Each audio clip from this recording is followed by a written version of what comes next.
the reason we retired this is because I got used to, if we played it, then I would suddenly hear Kyle's voice saying, "And now." And it kind of wasn't the same without that. And so we mixed it up and went with something else. And you might have heard yesterday we tried another something else. And turns out the other something else The universe didn't like that one either. also not acceptable. Now, I don't know if this one is acceptable or not. I have no idea. I think one of the problems is we don't have like any talking over it. Maybe we need to I don't know what the deal is. I don't know how we fix this, how we solve this problem. We're going to find out because we're told that we have royalty-free music. And then the funny thing is Facebook disagrees. So if this doesn't work, then what we're going to need one of you to do is sit down in front of like a xylophone or something. And just do something random. You got a kazoo lying around the house, a recorder. That's what I was thinking. I think I could dig out a recorder. All right, yeah, we can deal with the recorder. Blow that for a minute If you or so to start the show. maybe a child in your house plays like the French horn, always is a big or the bassoon. Any of those things, theremin. Probably can't play the bassoon very well. You? No, I mean a kid. I don't think.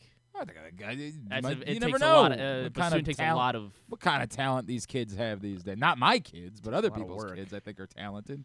My kids, it's a whole. Oh God, we got into it.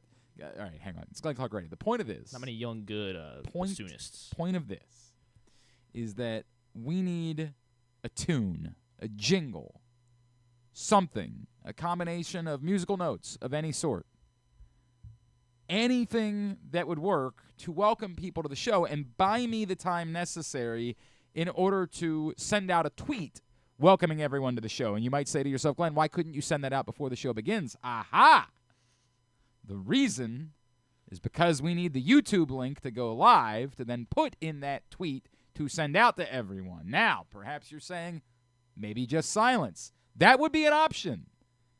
But then when you listen to the recording later and you hear silence to start, you're going to say to yourself, well, perhaps there was no show today. And if you just think you're getting 2 hours of silence, which I know some of you would say, upgrade.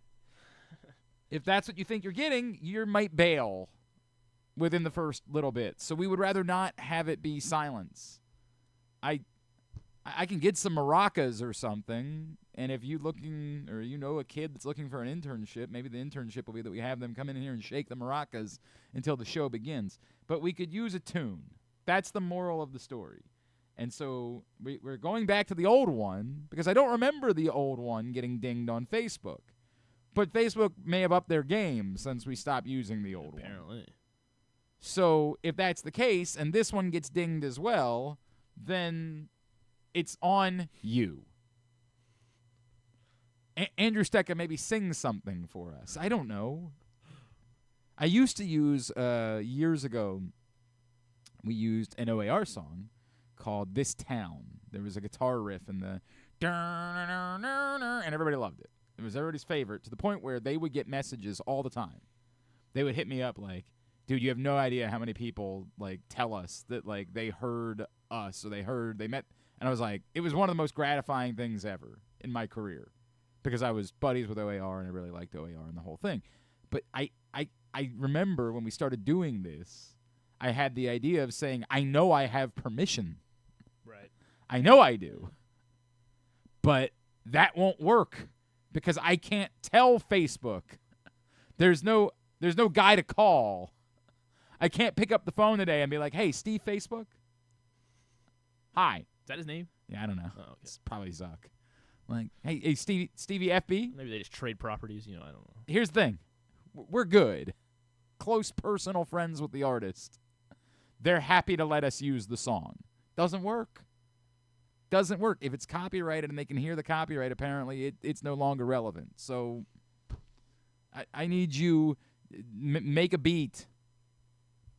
Oh, I could ask our buddy Caleb, who used to work at the radio station. I think he makes beats. Good. We could ask him. I'll throw him a gift card or something. I don't have any cash. I don't have cash for me. Caleb's a big Glory Days guy. Yeah, I think he'd love to. I don't know. Caleb lived in the city. I'm not sure what we would have that would be near him. Although he met a girl, maybe he moved out of the city. I don't know.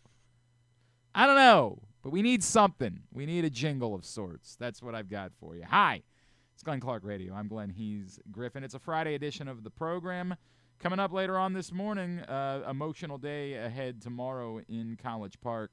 And before that, Maryland senior Juju Reese scheduled to join us this morning to talk about his senior day and his journey to this point and the season that he has had, which has been incredible. Looking forward to that before they play Northwestern tomorrow to wrap up the regular season. Also coming up in a bit, we're going to head down to Sarasota where our buddy Stan the Fan is standing by, hopefully with some good news. Like, what a thought. Could use just a smidgen of good news because it's all been awful. Remember how much joy we had on Monday? Remember how much fun it was? Felix Bautista's back. Hell yeah. It's all sucked ass since then. It just keeps getting worse.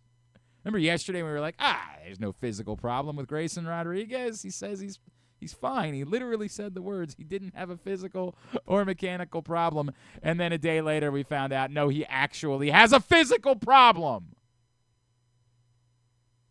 Maybe. God damn it. Should we just pull everyone away from Sarasota? Maybe then. Have him leave? You mean then cancel the rest of spring training? Maybe, because then nobody else will get injured. We just stop asking about. I don't know. God. I just.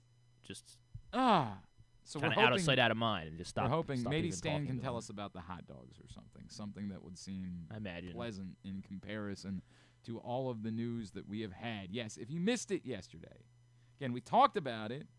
On Wednesday, Grayson Rodriguez's velocity was down. Well, apparently that was just part of the plan. That was just part of the deal. Right? Like, no biggie. So, all good. He just said he was struggling to get behind the ball. He felt sluggish, was what he said. Okay. Like, all right. That doesn't sound great, but, like, could be worse things.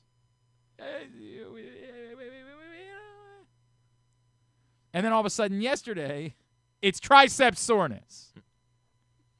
Well, now that's part of the plan, right? Tricep soreness does not equal Tommy John surgery. It doesn't equal not going to pitch this year, but it does.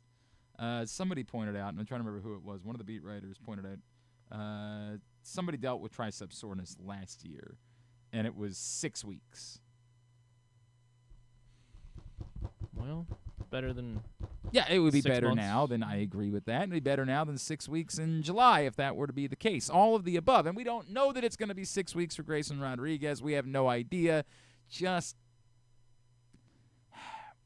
sick of the bad news and then combine that with the added frustration of not having gone out and gotten a top-of-the-rotation type of pitcher during the offseason because this stuff happens. And even when we say, hey, there's a world where, Zach Eflin is as good as he was after he showed up in Baltimore last year, and Grayson Rodriguez takes that next step and ascends to being a number one type of pitcher, there's also, of course, this world. This world is the one where you say, hey, maybe we went out and got a bunch of, I know the Tim Kirkchen's quote from the other day got a lot of play. Maybe you got a bunch of 2s and 3s, but you need to have 2s in that group. And if suddenly you don't have those 2s, you don't have anything. And I'm not trying to be overdramatic. I understand. Like, the season hasn't begun. Maybe, Tomoyuki Sagano is going to prove to be a major league ace. Maybe. The immediate aftermath is that, as of the moment, there might be a rotation spot available to start the season. And that's not even a certainty. It's just if this looks like it's looked like for other people, that could be a path for Cade Povich to find his way into the rotation. Suarez could be in that conversation as well, but I think for the most part there's been an acceptance that Suarez is going to move to the bullpen this year and then kind of be available as a spot starter. Somebody did say that, though. I'm trying to find the quote, but they specifically mentioned Povich and Suarez being the two. Well, those would be the two most likely of the group. I mean, Rogers isn't healthy, so he can't be in the conversation. I guess Chase McDermott would be in that conversation, but would seemingly be behind Cade Povich on that list. So I'd be hard-pressed to see how McDermott would jump Povich. It would seem like it would either be that you would default to, hey, Suarez has starting experience, or more starting experience in the major leagues, so let's do that. Or Cade Povich is the next guy up, and so you turn to him.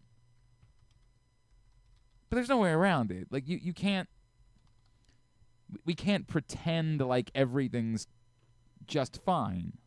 You can say, hey, look, we don't know for sure that he's missing opening day right now, and even if he does, it seems unlikely that it's more than a couple of weeks, and maybe even dance around the idea that at some point you were going to have Grayson Rodriguez skip a start or two anyway to make sure he was fresh for the postseason, if he's available for the postseason. The other issue being that it's a continuous conversation with Grayson Rodriguez, and that's the other part that just socks you upside the face. It's one thing that Grayson Rodriguez maybe hasn't fully developed into the ace that we've believed he had the talent to be. It's another thing that the major part of the story ends up being that he just doesn't stay on the mound. And that doesn't mean I'm down or I'm quitting on Grayson Rodriguez or that there's no world where he can become that guy. But, again, all of it is true. And it's frustrating. It's disheartening. It's whatever you want to call it. Look, I hope this isn't significant, and it's the only time that we deal with an injury with Grayson Rodriguez this season. And I'm certainly not mad at Grayson Rodriguez. This is the thing that we do when somebody gets hurt. We blame them. They're not doing the right. My God, it's brainless the way that we talk about some of these things. But it doesn't take away the frustration that you feel, whether it's frustration or disappointment, whatever word you want to use, about the fact that here we are again dealing with another Grayson Rodriguez injury that potentially derails the ability for him to turn into the top of the rotation pitcher that we believed he could be coming up through the system, that you think he has the talent to be, but he's just never been able to fully put it together to become. And particularly this year, when you don't have that type of guy, you are kind of putting your eggs in the basket of there's not another internal option that you think could be that guy. Zach Eflin was good last year, no question about it, but his stuff isn't that. You're just hoping that Zach Eflin can replicate a close approximation of what he was in Baltimore a year ago. You get that, that's a win. A significant win. You can't convince yourself that Charlie Morton is going to be an ace again.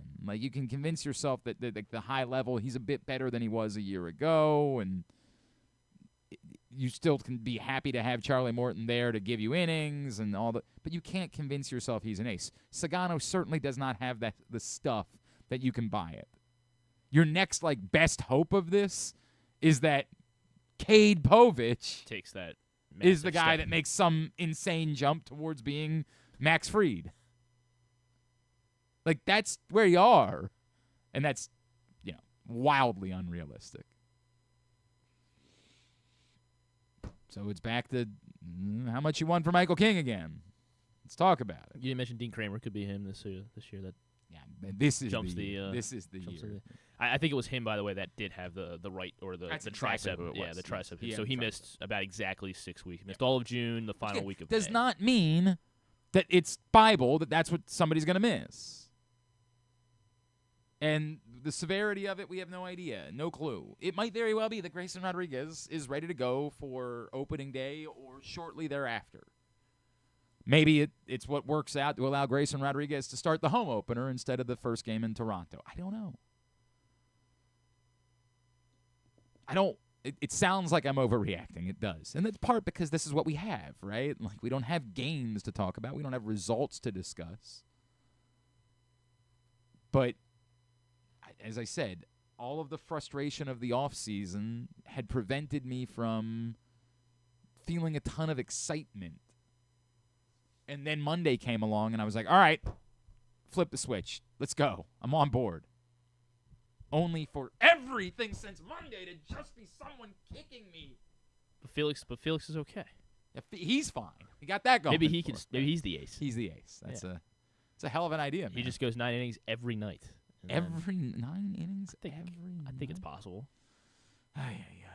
Tyler O'Neill got scratched last night too. Yeah, I didn't even mention that part. Yes, that did happen. They said that one's not a concern either. Yes, that until was it is. Right, correct. Well, the others weren't concerns. That's the problem now. Is that they're like, well, we're not. It's nobody's worried about anything. And then it's like, 4 to 6 weeks. He said something. I can't remember what the quote was. O'Neill said something? No. It was. Or Hyde said something. Yeah, Hyde said something. Was it the one, we're always concerned? Or? Yeah. Do you have the quote? There's I don't have like the actual audio, but yeah, he said there's always Jake Rowley said there's always concern. I'm concerned every day right now with everybody. Yeah, it couldn't be more dismissive. When he was asked about Grayson, yeah, they're trying to get something out of him, like any concern there. And with Brian Hyde, it's just like, yeah, I'm concerned existentially about life. Like, I'm concerned. Was that Kyle Shanahan? I'm concerned that society is eating itself. I'm concerned that an asteroid is going to hit the Earth. Was that Kyle Shanahan? Who was like, I don't know what I'm going to be doing Sunday. Like, he's like, I don't even know if we're going to be here. That does sound familiar. Just trying thinking to about tomorrow about Grayson Rodriguez's status. Like, hey man, you got any concern about that? And he's just like, concern? Yeah, absolutely. Lots of concern. I think the world is going through an existential crisis. Not sure if you've been paying attention. We're on the verge of perhaps financial collapse. Just like, all right, buddy. Appreciate the tidbit. Thanks. Feeling a lot better now. Thank you for sharing.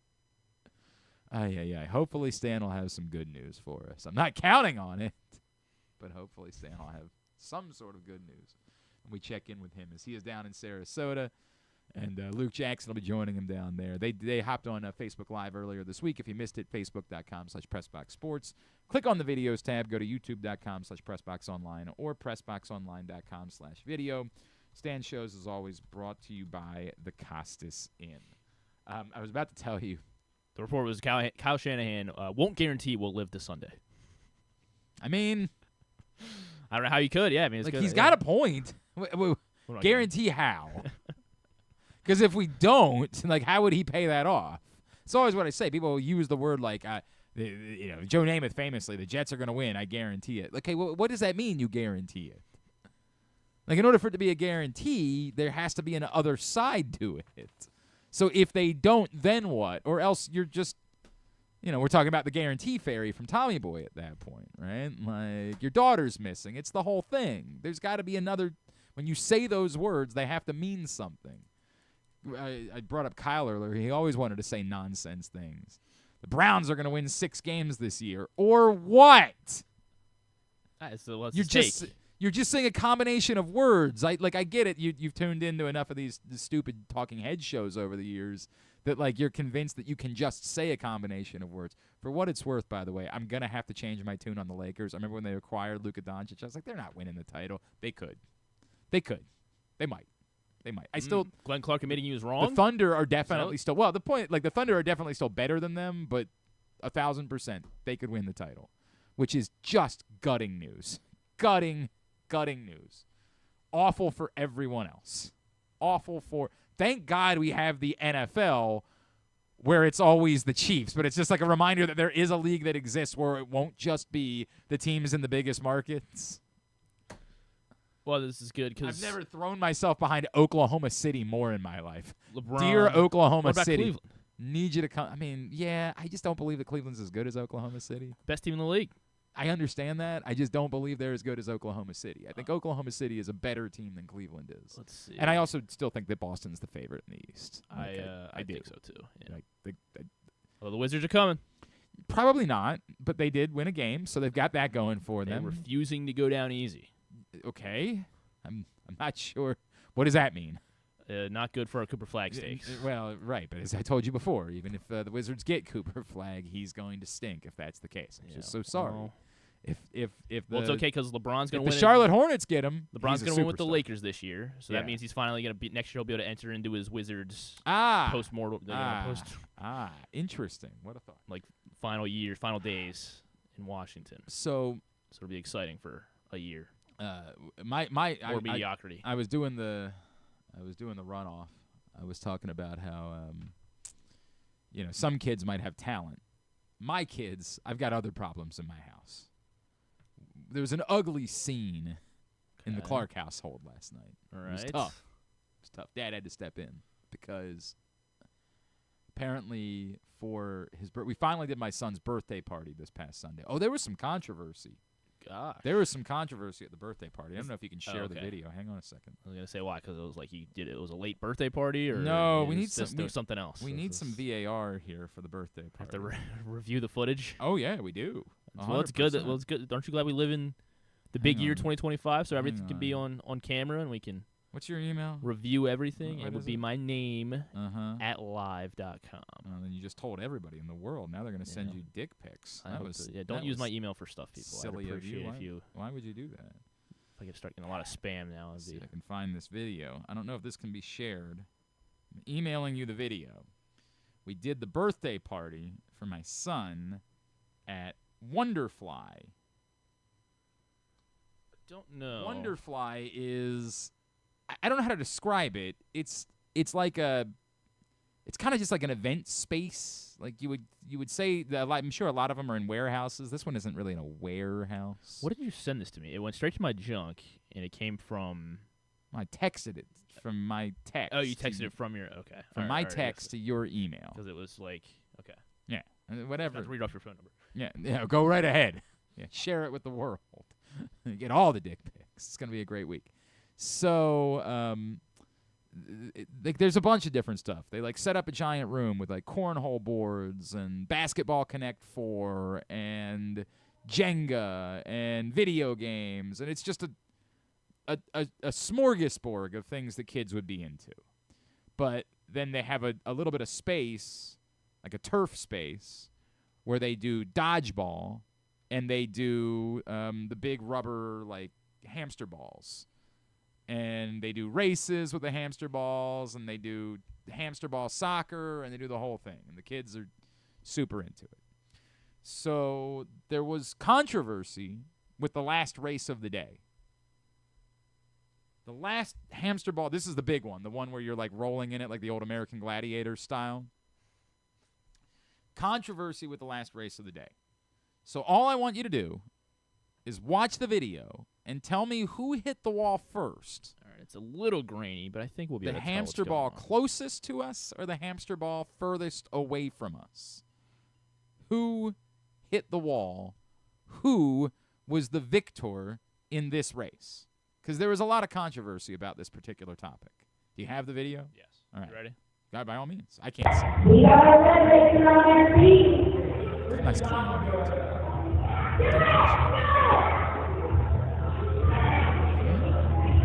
And we got our blue racing on your feet. Let's do it. There's no point to playing this. Go! You can't get the judgment. Go for your make your way down the field. Here you guys start. Here it is, the coverage. Which hamster ball hit the closer one or the further one? Which one? The further one. The further further one. It looked like for sure. Definitively hit the wall first. You know who was announced as the winner of this race? I guess the one on the left. The closer one was announced as the winner of the race. All right, let me play the last 5 seconds again, just because I want to, just cause for myself to just. I mean, confirm, just to confirm for my eyes. There's just no way. There's no way. Oh yeah, I mean it's clear. It's clear as day. It's not even. So the boys were in either. Mrs. Clark was in the closer hamster ball. Okay. Mr. Clark was in the further hamster ball. It was you two. Yes, the kids all demanded that we do a hamster ball race. And Mrs. Clark was super into it. And I said, why don't you race one of yours? We're here for a child's birthday party. Maybe the the boy. If you really want to do this, have the boy race you. No. The kids want us to do it. We're doing it. Fine. And all's well and good right up until I find out the whole system is rigged. And I think I might have a lawsuit on my hands. Isn't this what you agreed to? And when you got married, like that's. No, I think I have a lawsuit. I think the folks at Wonderfly were in cahoots with Mrs. Clark. Wow. Because it's a heck of an accusation. She was the one who put the credit card down. I mean, all we have is this grainy footage. I think it's pretty clear. They were there. I think it's pretty definitive. I'm sure they have it down to a science where they have both. If Sean Hockley went over to the sideline and saw this gets overturned. No, this is kind of like think back to the pass interference challenge thing. They didn't. Nothing could be overturned. Yeah. They didn't even bother to try. They don't want to undermine. Like, they don't want to undermine sure. the. We'll the go look Wonderfly at it. employees. You got it. And then they're just over there chatting amongst themselves, not even bothering to look. That's what it is. This is clear and definitive evidence. It's overwhelming. The victor of that race was your old pal GC, but the Wonderfly folks announced it as Mrs. Clark. And I'm not going to stand for it. I'm not going to be the one that simply what are we teaching our children when you think about it? What did they learn from this? That it's okay to buy a victory? You don't have to try. You don't have to put the effort in? I mean, if that's what you're taking away from this, then maybe what? Maybe we shouldn't let them watch the NFL either because, there's because the NFL is bought and paid for? Yeah, and disagree with that. They don't overturn. The Chiefs didn't win the Super Bowl. When things are obvious, they don't overturn those either. The point is, it's clear that this was rigged. It was rigged. Mrs. Clark also couldn't help but notice the announcer, also a female. Think it was kind of like the women are doing it for themselves situation.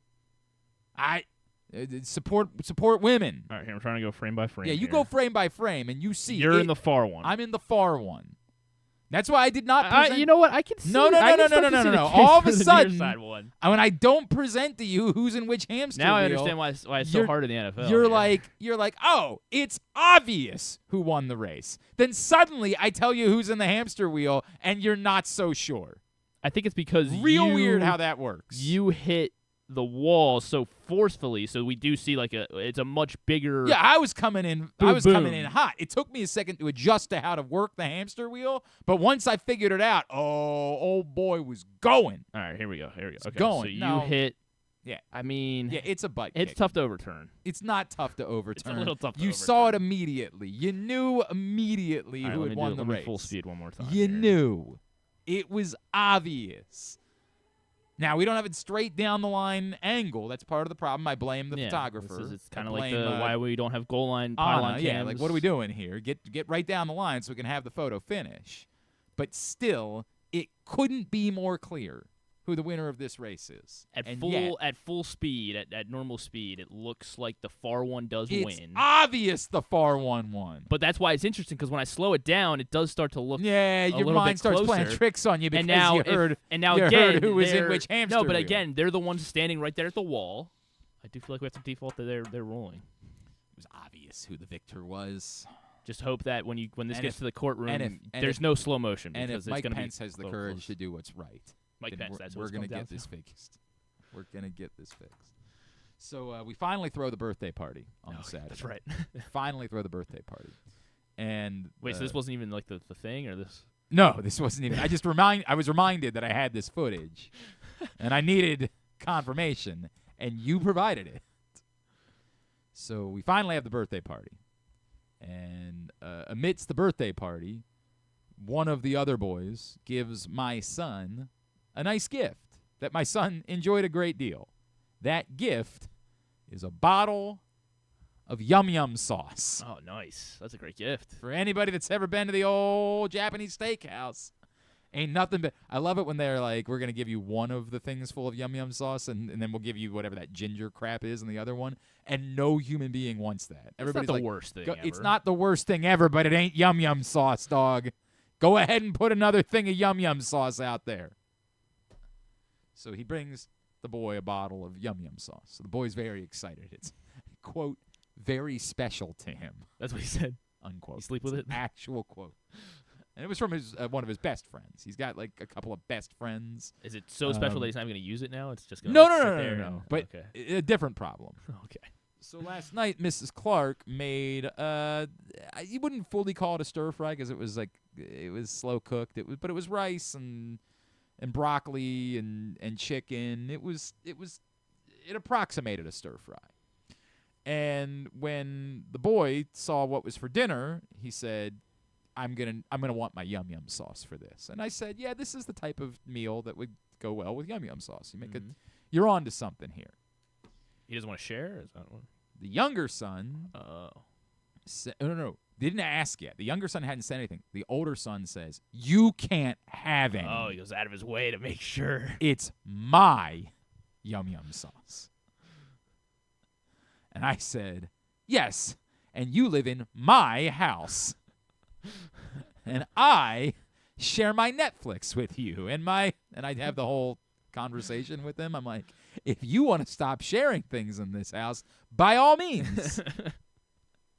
By all means, go sleep in the grass. That one's not moving him. He's now going to the performative route. He's going to tears, which is when he brings up. But this is the first day I'm opening. Straight to All Reliable. This was my yum yum sauce. Maximo gave it to me. That's a great name for it. It is a great name. He gave it to me, not to both of us, to me. The first time I should just be able to use it. And he goes to the tear. Then he pulls out this is special to me. He was locked and loaded. I lose it. I lose it. I say, you have to. Do you want to sit on that couch ever again? Hey, that bed. Did you buy that bed? Doing that 2-minute drill machine. By the way, apparently he gave up the 2-minute drill for Lent. That was what he gave up? We're not even Catholic, but he goes to a Catholic school, and I guess that was a thing that was happening at the Catholic school. And they're like, you got to give something up, and it was just like the first thing he thought of was to give up the 2-minute drill machine. So I suggested last night before bed that we play a round of the 2-minute drill machine, and he's like, oh, I can't. I said, what do you mean you can't? What's did you tear your labrum? He's got tricep soreness. Yeah, right. 6 weeks now. He said, more or less. Yeah. And he said, no, I gave it up for Lent. I said, you did what? It was like, well, at school they were going around asking what everybody was giving up for Lent. It was just the first thing that I thought of. I'm like, what's wrong with you? What the hell is going on over here? It's like, well, I wasn't going to give up yum yum sauce. Yeah, I clearly wasn't going to do that. He wasn't going to give up any of his yum yum sauce. So we had it out. We had a whole bickering, like you want to not share your yum yum sauce, fine, but you don't get to share anything in this house. In fact, you don't have anything to put the yum yum sauce on because you're not sharing dinner. I hope that's what it went to. Is that you guys all had your plates, right, and he's sitting there with his yum yum sauce in front of him with nothing else. Finally, it works. He wipes the tears away. He's like, but I get to use it first. I'm like, yes, fine. You can put it on your plate first. I don't know what happens when I run out of it. I'm like, we can buy more yum yum sauce. We'll ask Maximo's parents where they got the yum yum sauce, and we'll buy it. My late Uncle Mike, who was like the best, when we were younger, he got a Blackstone. So when my grandparents moved to Florida, he moved into their house, and like we would have all these backyard. The whole family would get together once a month. It was great. And like twice a year, he would do hibachi. Like he always made all the food for all these families. He would do seafood boils. He would do. My Uncle Mike was he was a chef in the army, or I don't remember which branch he was in. Military. But, yeah, my God, the man was a genius, and he made his own yum yum sauce. Wow. When he would do a hibachi dinner for the get-togethers. God, I love that man. I miss that man to this day. But we could buy more yum yum sauce. It's fine. We had to have a whole. So your kids are out there doing talented things, playing the bassoon. My kids are crying over yum yum sauce. Well, he knows what's important. It's not going to be my kids who are going to be making the new theme song for the show. Well, he's making steps in the right direction, giving up meaningless things like 2 minutes. Correct. I'm hoping that Steve Johnson's going to fix my kid. He's starting weekly training with Steve next week for baseball. We're working on that. Speaking of which, did you see what Steve did last night? I did not see what Steve did last night. I get a text last night. This one Facebook or I don't know. I don't think So great. I don't check out Facebook. You don't have to. I'm about to share it. Okay, all right. I get a text last night out of nowhere from Steve. Look, Steve and I have been friends for a long time. I love Steve. He's one of my favorite people on the face of the planet. So Steve texts me and says, "Have you seen people posting about asking ChatGPT to roast something?" And I hadn't seen it. So he's like, I put it in and asked them to roast me to see. They bodied me. And he sent to me, Steve Johnson had an MLB career so short, even a rain delay lasted longer. The guy had more minor league bus rides than big league innings. And by the time he got to the mound in the majors, even the bat boys were double-checking his name. His ERA had more ups and downs than a Six Flags roller coaster, and if you blinked, you might have missed his entire big league stint. He played for the Orioles, which must have been tough because even Baltimore fans were like, Steve who? His biggest claim to fame, being the son of Dave Johnson. Imagine grinding your whole career just to be Dave's kid. Brutal. If pitching was a family business, he was the intern who barely made it through training. It's so good. Oh, my God. So we were having fun with it. And then I said, I'd be worried that if I went to ask ChatGPT to roast me, I'm not relevant enough for them to be able to. And he said, it's funny you should ask. Oh boy. Because I had already done that. Steve sent me. Known Terps hater. Oh, God, no. Orioles hater. Oh, Glenn Clark. Baltimore sports media's most aggressively average voice. All right, let's fire this up. Jeez. Glenn Clark has been talking sports for years, and yet his biggest accomplishment is still just talking about sports. If mediocrity had a microphone, it would sound exactly like his show.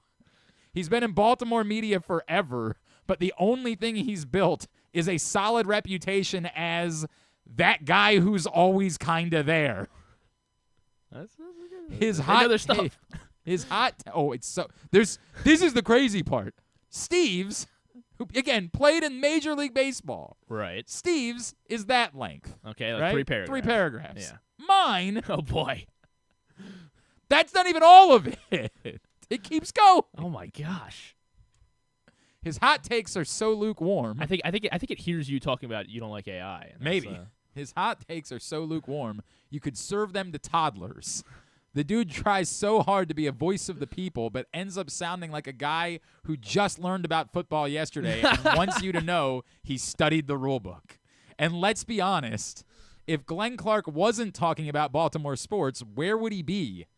Probably working at a Royal Farms, debating with customers over whether Joe Flacco was ever elite. So good. I think ChatGPT is a listener. It's so good.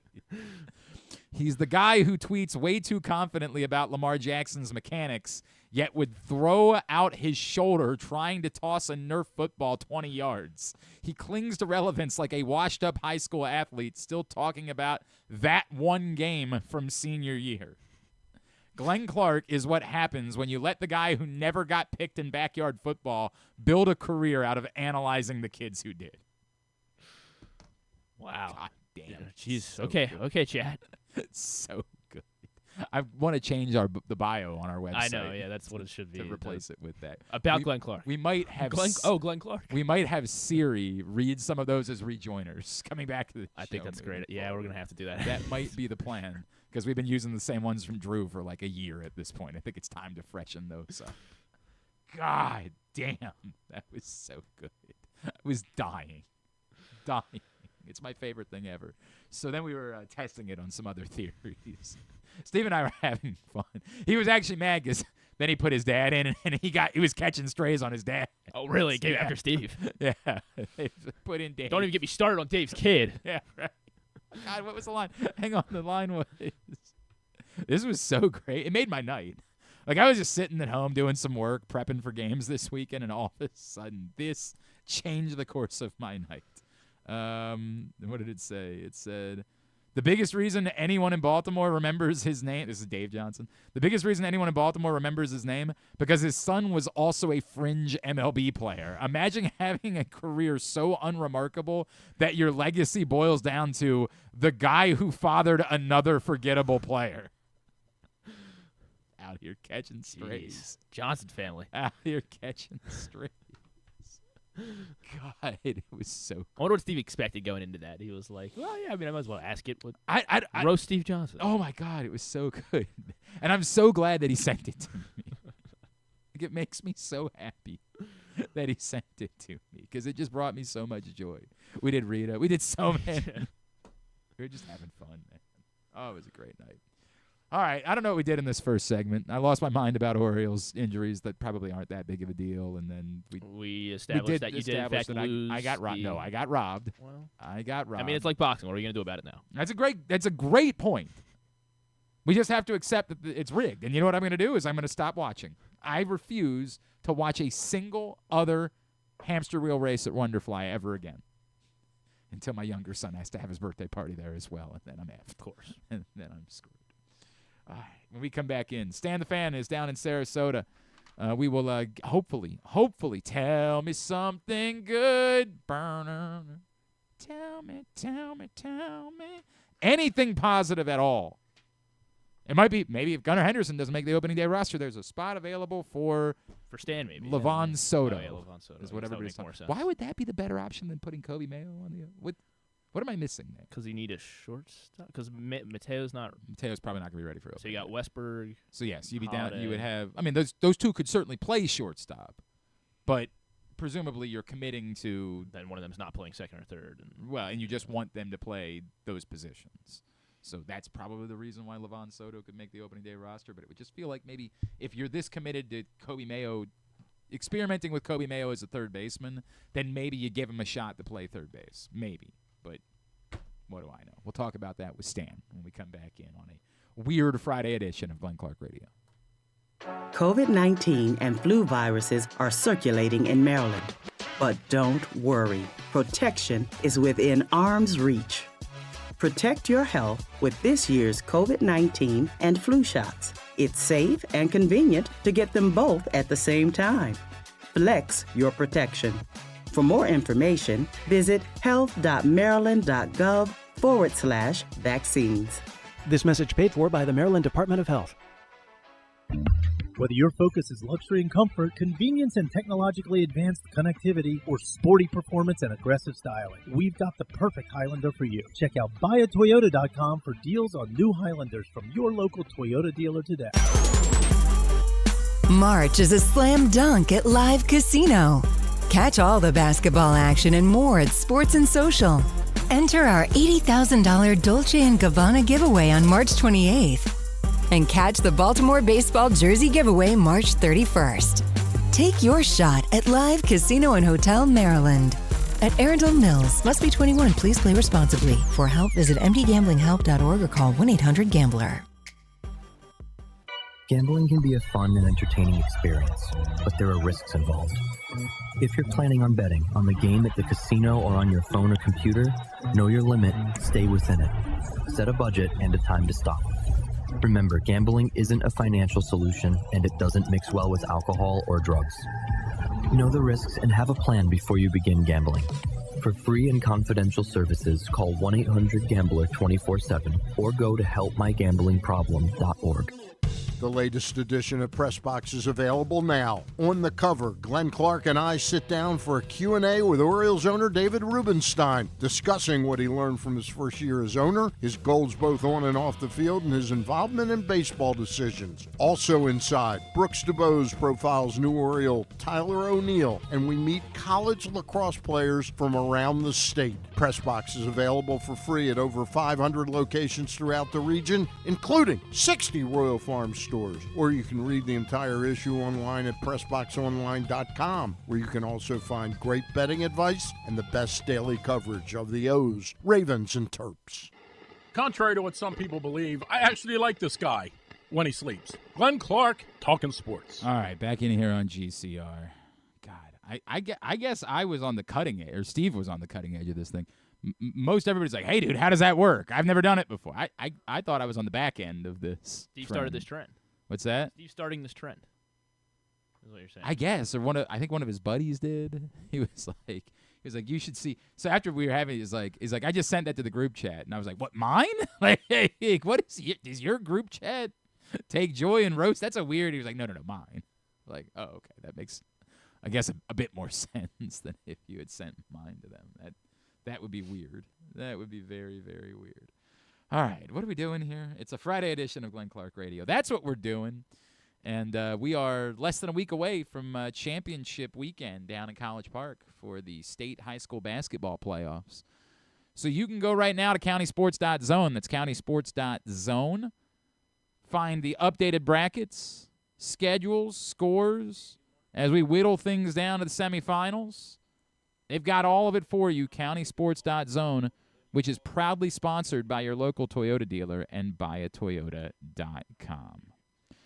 All right, hopefully this man has something good to tell us. He is starting his residency down in Sarasota.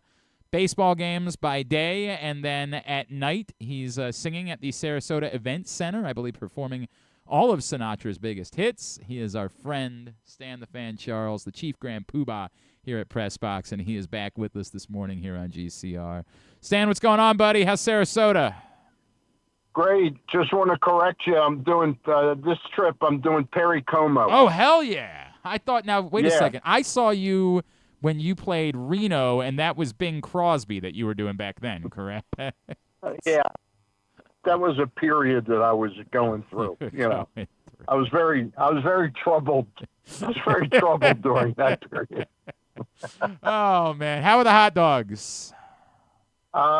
Expensive. I got to be honest, expensive. Oh, what did it run? $7.75 for hot dogs. For a plain hot dog? That's not like for the hot dog with crab dip or something on it? Nope, that's like a plain hot dog. Oh, that's pretty amazing. Amazing. Stan, don't they know who you are? Like, don't they? I don't think they do that well anymore. That's part of the problem. But anyway, man. It still tasted pretty good. You know who took my first picture? Jerry Coleman took the first picture of me eating a hot dog. Now, why would you pal around with that guy? What do you got to think about this? Adam Jones I didn't pal around with him. I just had to take a picture. Gave him labor. I didn't pal around with him. I just asked him to take a simple picture, and he goes, "This is great."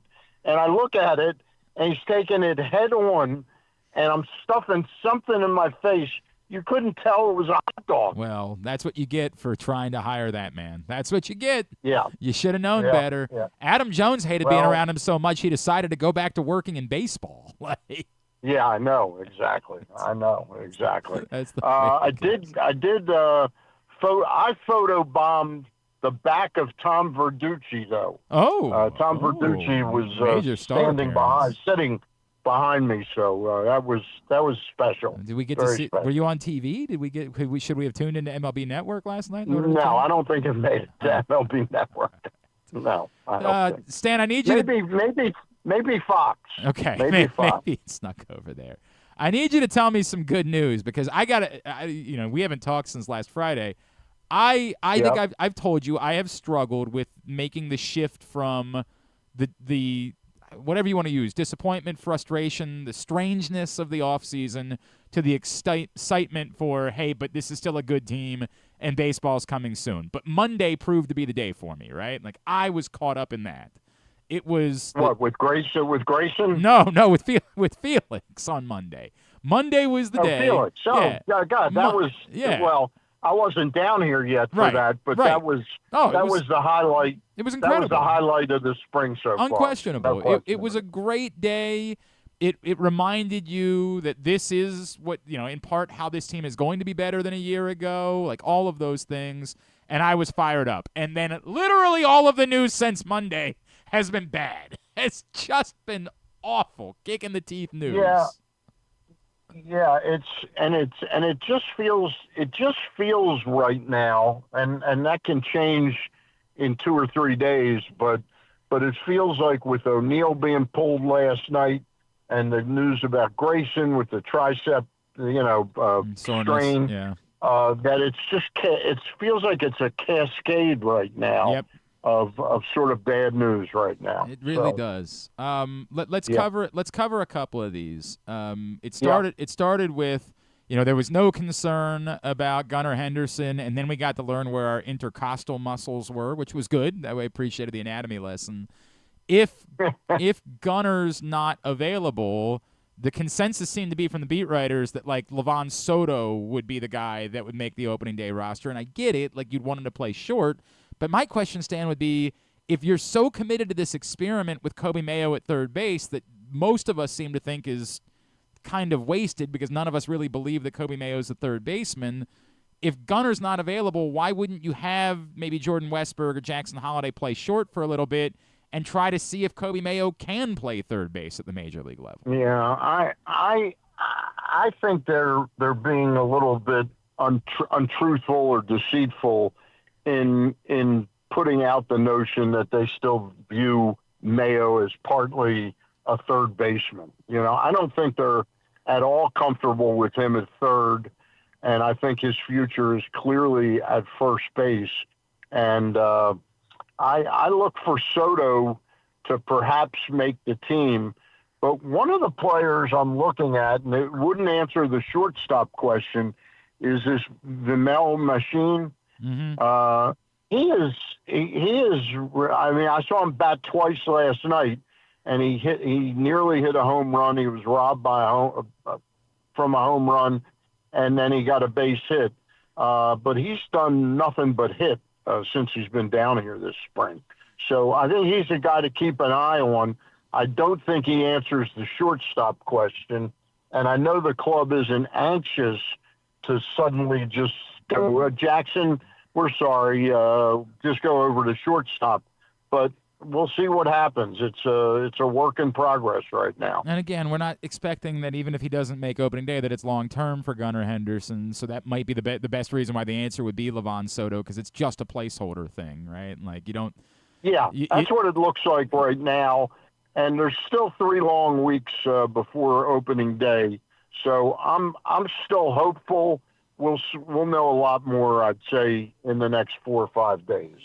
As far as Grayson is concerned, it's twofold. Let me start with the Grayson side of it. I don't want to be over dramatic about it, right? Because again, I think the comparison was made by a couple people yesterday that Dean Kramer went through tricep soreness last year. It was 6 weeks.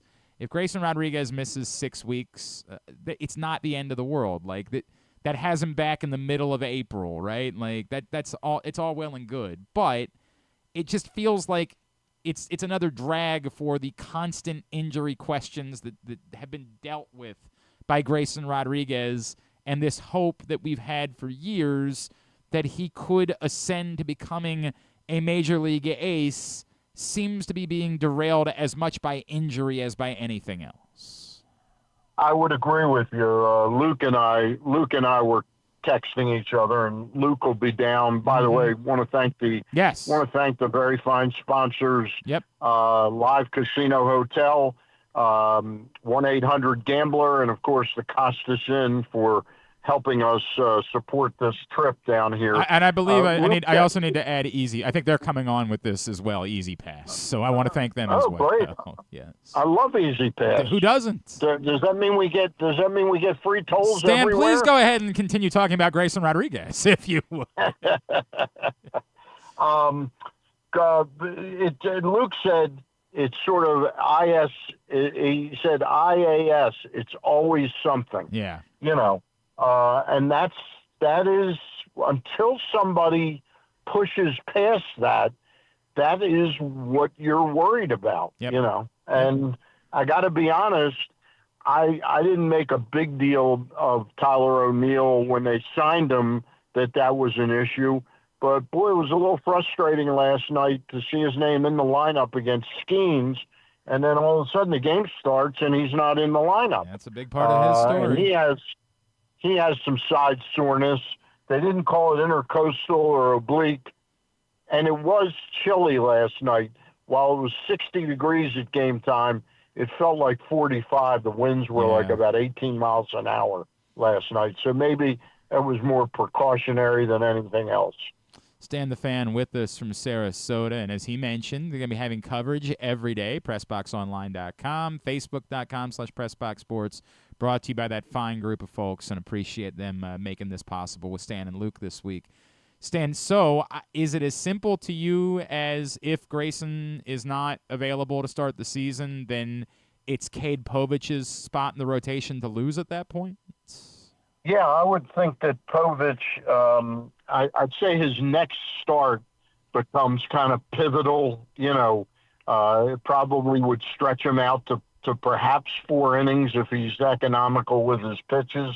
And if he has a really good outing, I'd say some of the Grayson worry goes out a little bit so long as Morton and Sagano are pitching well.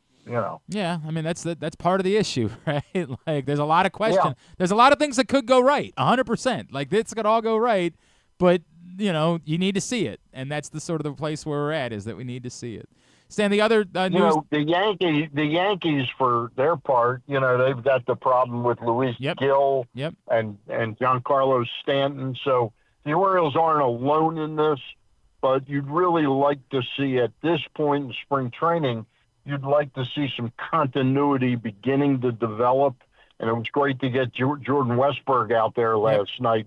But clearly there are some problems afoot here. The Kittredge issue is interesting, which brings another name up. I know it's a long shot, and Brian Baker probably has a leg up, but I did ask Brandon Hyde after the game last night whether he likes what he's seen out of Dylan Coleman.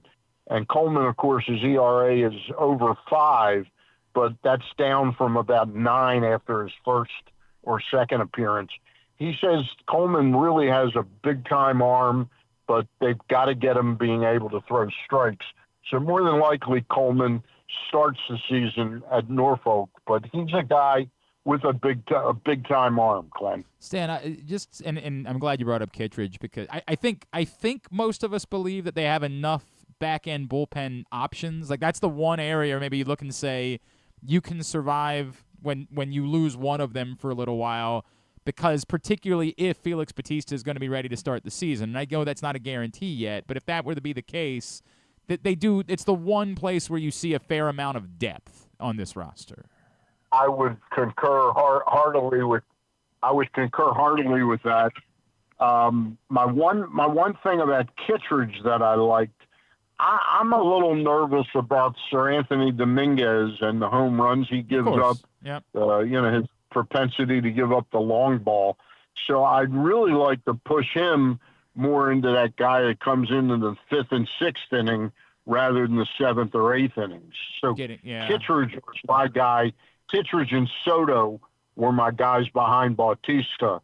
And if that drops a peg, that's a little concerning to me. I understand that, and I don't blame you. Stan, going back to the Grayson stuff and the start, I had made peace with, as much as fun as we've had, and you bring up all the Dylan Cease that they acquired that aren't named Dylan Cease, but as much fun as we've had discussing Cease or King, I had kind of come to a place where they're too close to the season. If they make a move, it's going to happen before the deadline in season. That's the way that it would go. Do you think, and we saw this a year ago with Corbin Burns kind of clearly being a reaction to injury issues, do you think that could change? That whatever their strategy or their philosophy is, if they had decided, hey, we're going to the season with these guys, if they're a little bit concerned about Grayson Rodriguez, do you think that could change their strategy and their timing for when they might explore making a trade? I definitely think that's a possibility, and I wouldn't rule out something with Seattle or San Diego. I still think there is some possibility of something involving probably Kobe Mayo. As we talked about before, right? Keith Law said I would trade Kobe Mayo for Dylan Cease, and I was like, what? Like you would do what now? But I get it. I understand, and given the redundancy, I know what the point is. What else are you interested in? Go ahead. I just worry about getting into a similar situation where Kobe Mayo ends up with 5 great years in San Diego, and we get Dylan Cease for 1 year. Yep. You know, that's a tough trade-off. But if something else were involved in the trade, or they can make some kind of move for a pitcher that they can sign, maybe something can still happen. We'll see. We will but see. That's a discussion down the road a week or two. You know. What else is it as you arrive down in Sarasota this week? Who else are you most interested in seeing? What are the storylines that you're most interested in over the course of the next week or so? I'm very interested. I've liked from afar in the couple games I've seen on television. I've liked what I've seen of Adley Rutschman. I'm anxious to see that up close and personal. You know my take on Ryan Mountcastle and Ryan O'Hearn. Both of them looked pretty good last night. So I'm anxious to see them hitting the ball well and producing. I'd love to see Cedric Mullins doing well, and really Jackson Holliday is somebody. I'm very surprised they didn't play him last night against Paul Skenes. Yeah, I it's one of the things that you want to keep seeing with Jackson Holliday. That's sort of where we are. Stan, we're looking forward to it and seeing all the coverage that you guys are going to have throughout the course of the. Are you going to still be down there for the spring breakout game next weekend?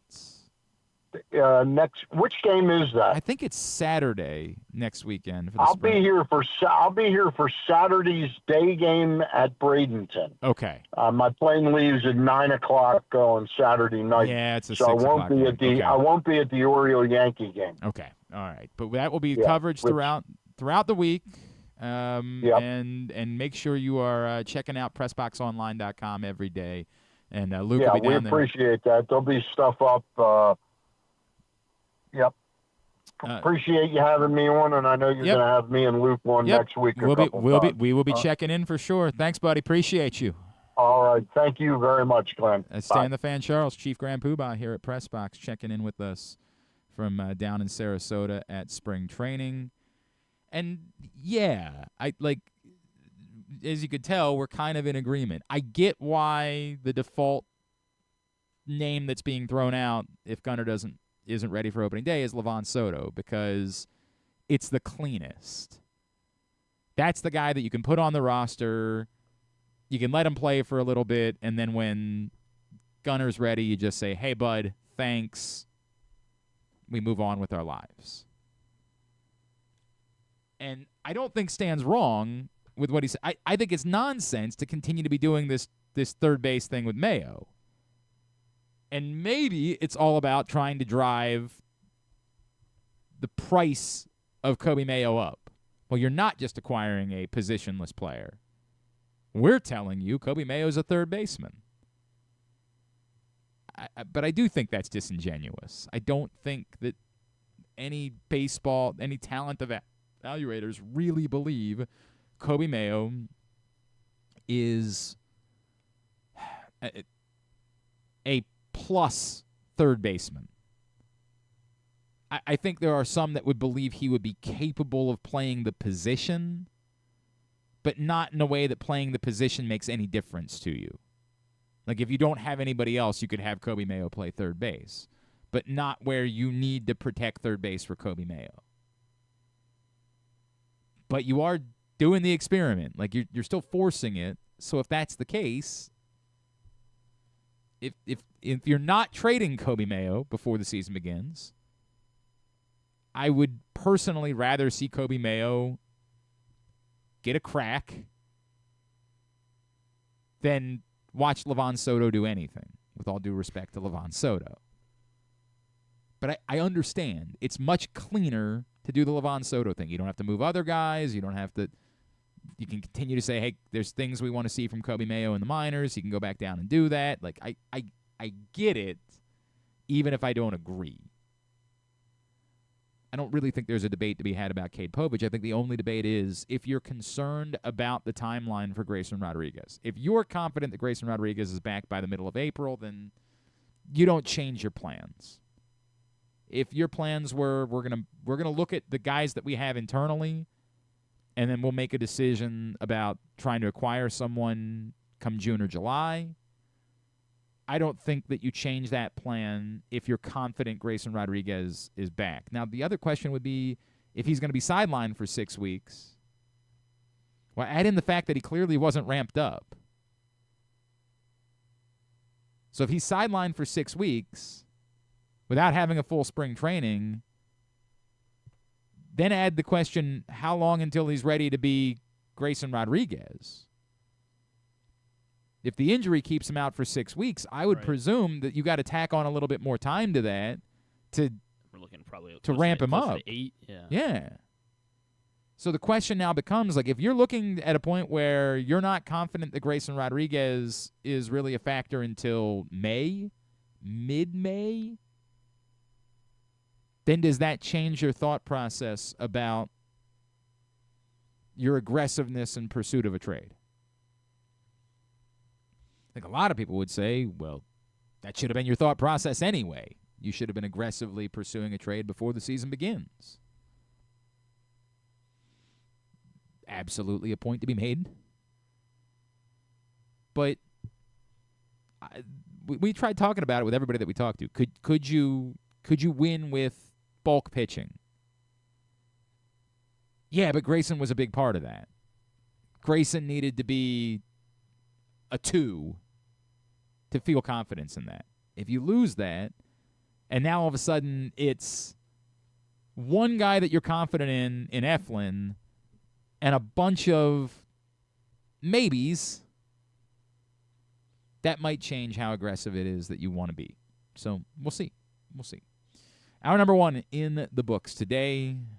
When we come back in, we'll find out what else was happening in the world of baseball during the course of the week. Another week where I don't know how much you got, but we'll see. Hopefully there's some interesting stuff. This week in the rest of baseball coming up next as we continue along on a Friday edition of GCR. March is a slam dunk at Live Casino. Catch all the basketball action and more at Sports and Social. Enter our $80,000 Dolce & Gabbana giveaway on March 28th. And catch the Baltimore baseball jersey giveaway March 31st. Take your shot at Live Casino and Hotel Maryland. At Arundel Mills, must be 21. Please play responsibly. For help, visit mdgamblinghelp.org or call 1-800-GAMBLER. Driving in Maryland? Did you know an Easy Pass from DriveEasyMD.com can save you time and money? Of course you did, because you are a thrifty driver. An antenna reads your Easy Pass transponder and automatically deducts the toll from your Easy Pass account. Learn more at DriveEasyMD.com. Treat yourself and taste the Baltimore tradition that is the legendary Costas Inn. Hey, it's Stan the Fan Charles. For over 50 years, the Costas Inn has been a Baltimore original, dishing out their amazingly scrumptious, fat, award-winning crab cakes and steamed crabs. Every season is crab season at Costas, so make your plans now by calling 410-477-1975 and reserve your taste of heaven. Sit back, crack some crabs, and watch the Ravens chase down another title on Costas' 15 TVs. On Monday nights, Costas offers their half-pound jumbo lump crab cake with 2 sides for under $30, and there are nightly specials Monday through Friday. So head on down to the Costas Inn at 4100 North Point Boulevard or visit them at CostasInn.com. Gambling can be a fun and entertaining experience, but there are risks involved. If you're planning on betting on the game at the casino or on your phone or computer, know your limit, stay within it. Set a budget and a time to stop. Remember, gambling isn't a financial solution, and it doesn't mix well with alcohol or drugs. Know the risks and have a plan before you begin gambling. For free and confidential services, call 1-800-GAMBLER 24/7 or go to helpmygamblingproblem.org. COVID-19 and flu viruses are circulating in Maryland. But don't worry, protection is within arm's reach. Protect your health with this year's COVID-19 and flu shots. It's safe and convenient to get them both at the same time. Flex your protection. For more information, visit health.maryland.gov/vaccines. This message paid for by the Maryland Department of Health.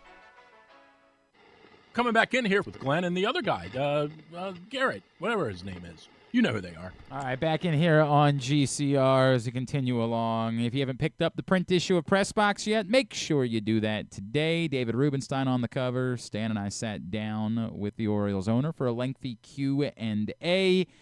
Also, a lot of college lacrosse content in there, as well as a profile of Tyler O'Neill, as Stan mentioned.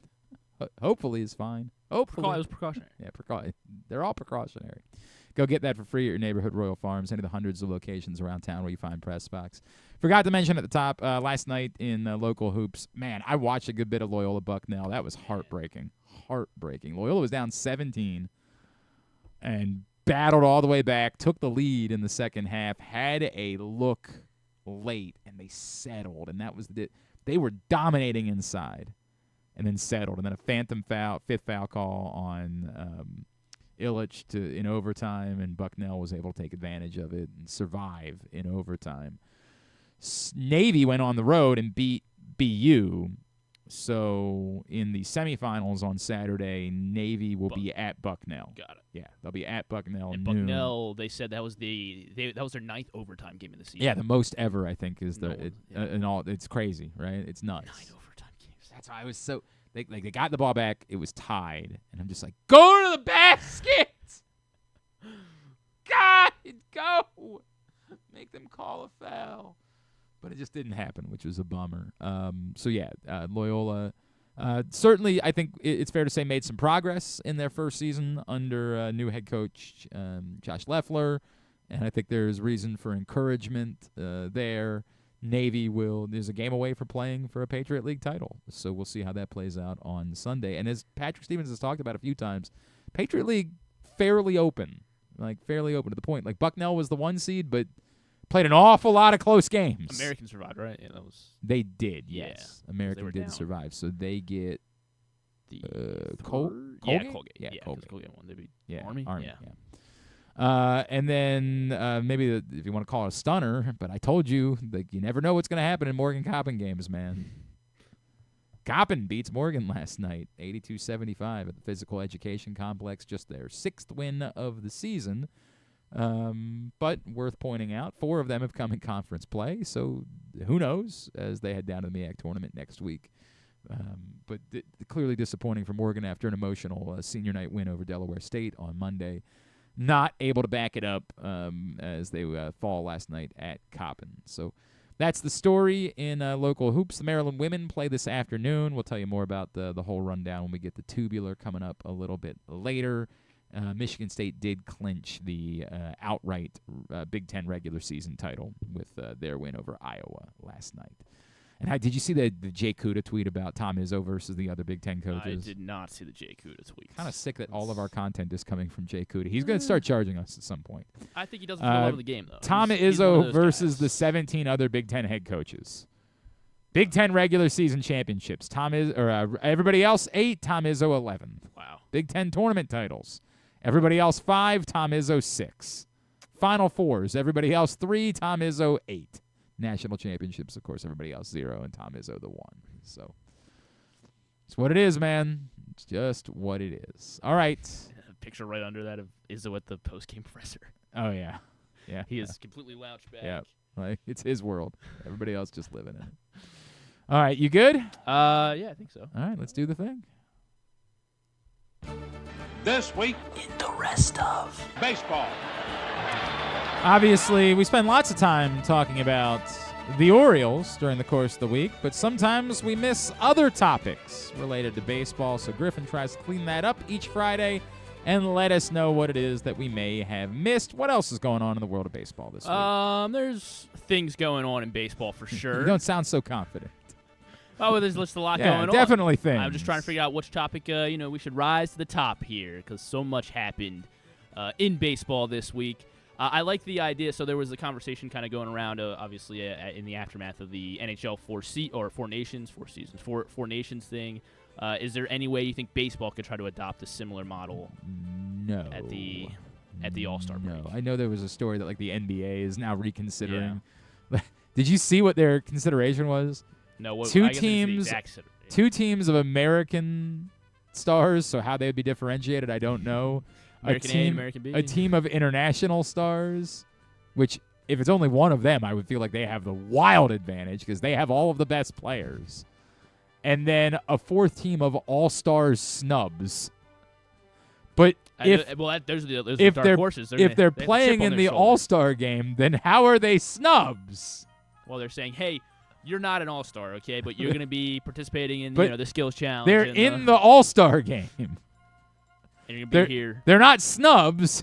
They're there. They made the trip. Nah, they're playing. They're being told to their faces they're not all-stars. Yeah, but they're there. No, they're not all. We're telling you they're not all-stars. It's the dumbest thing I've ever. I'm like, what? What am I missing here? So is it they're just going to put names in a hat? So for what it's worth, apparently the NHL isn't even committed to doing this ever again.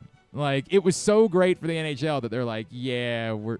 In fact, people around the league have said they're pretty confident that they will never do it again. Interesting. Huh. That this was a 1-year ramp up to the return to the Olympics. Okay. I mean, I guess that's... that.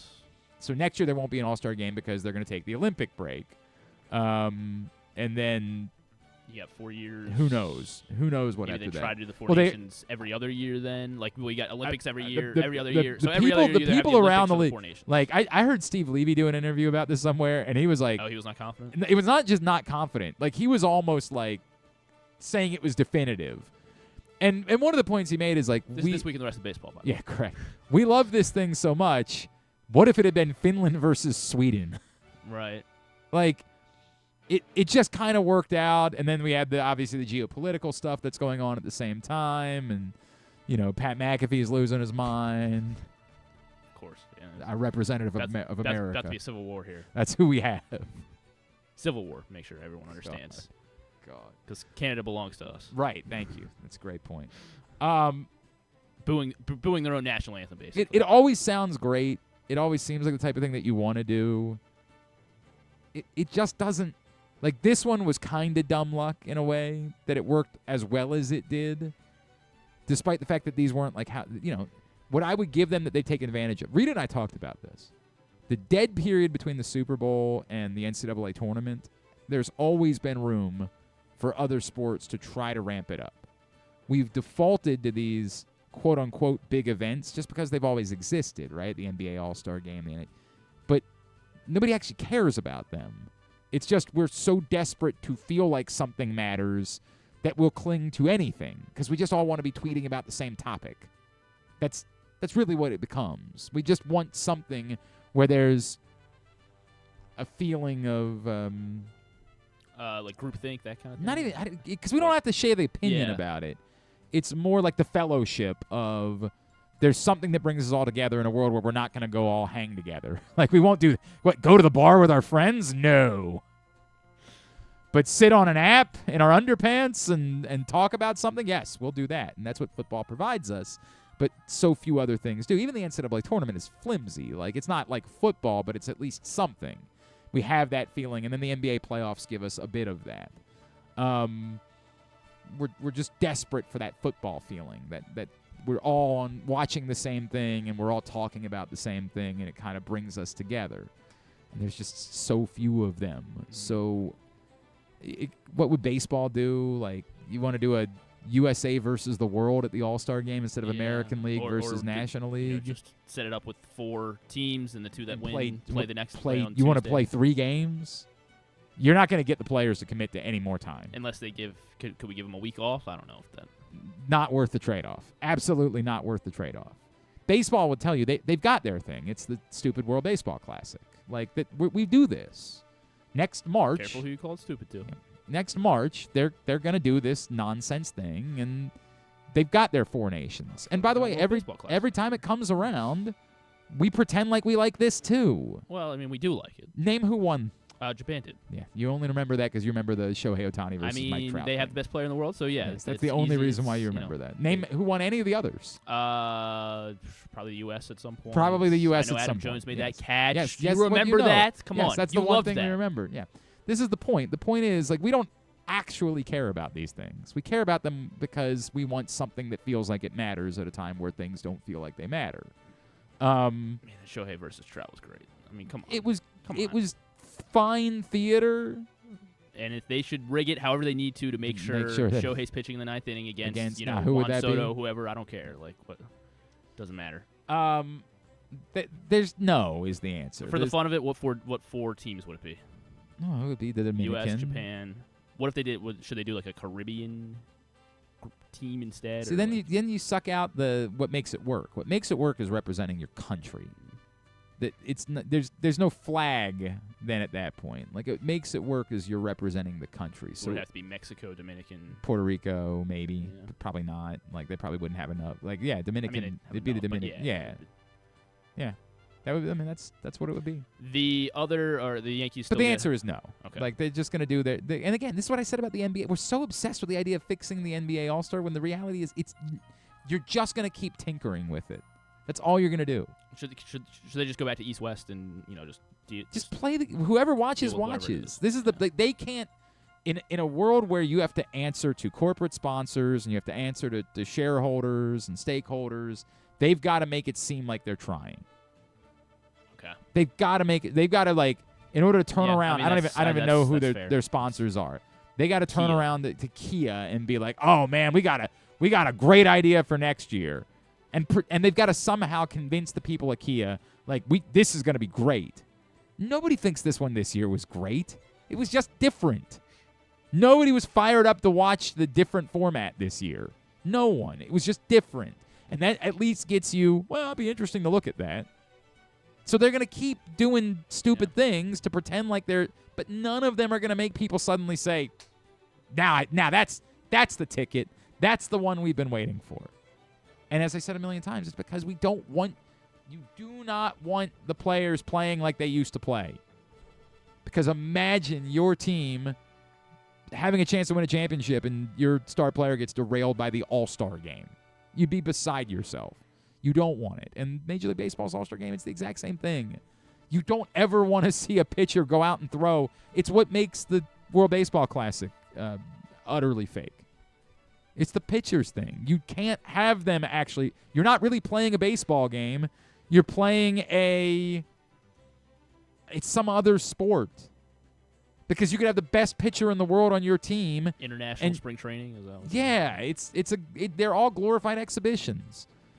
You're not determining who the best players are in the world because if you've got the best pitcher on the planet, you're not able to do anything with that. You have to limit them.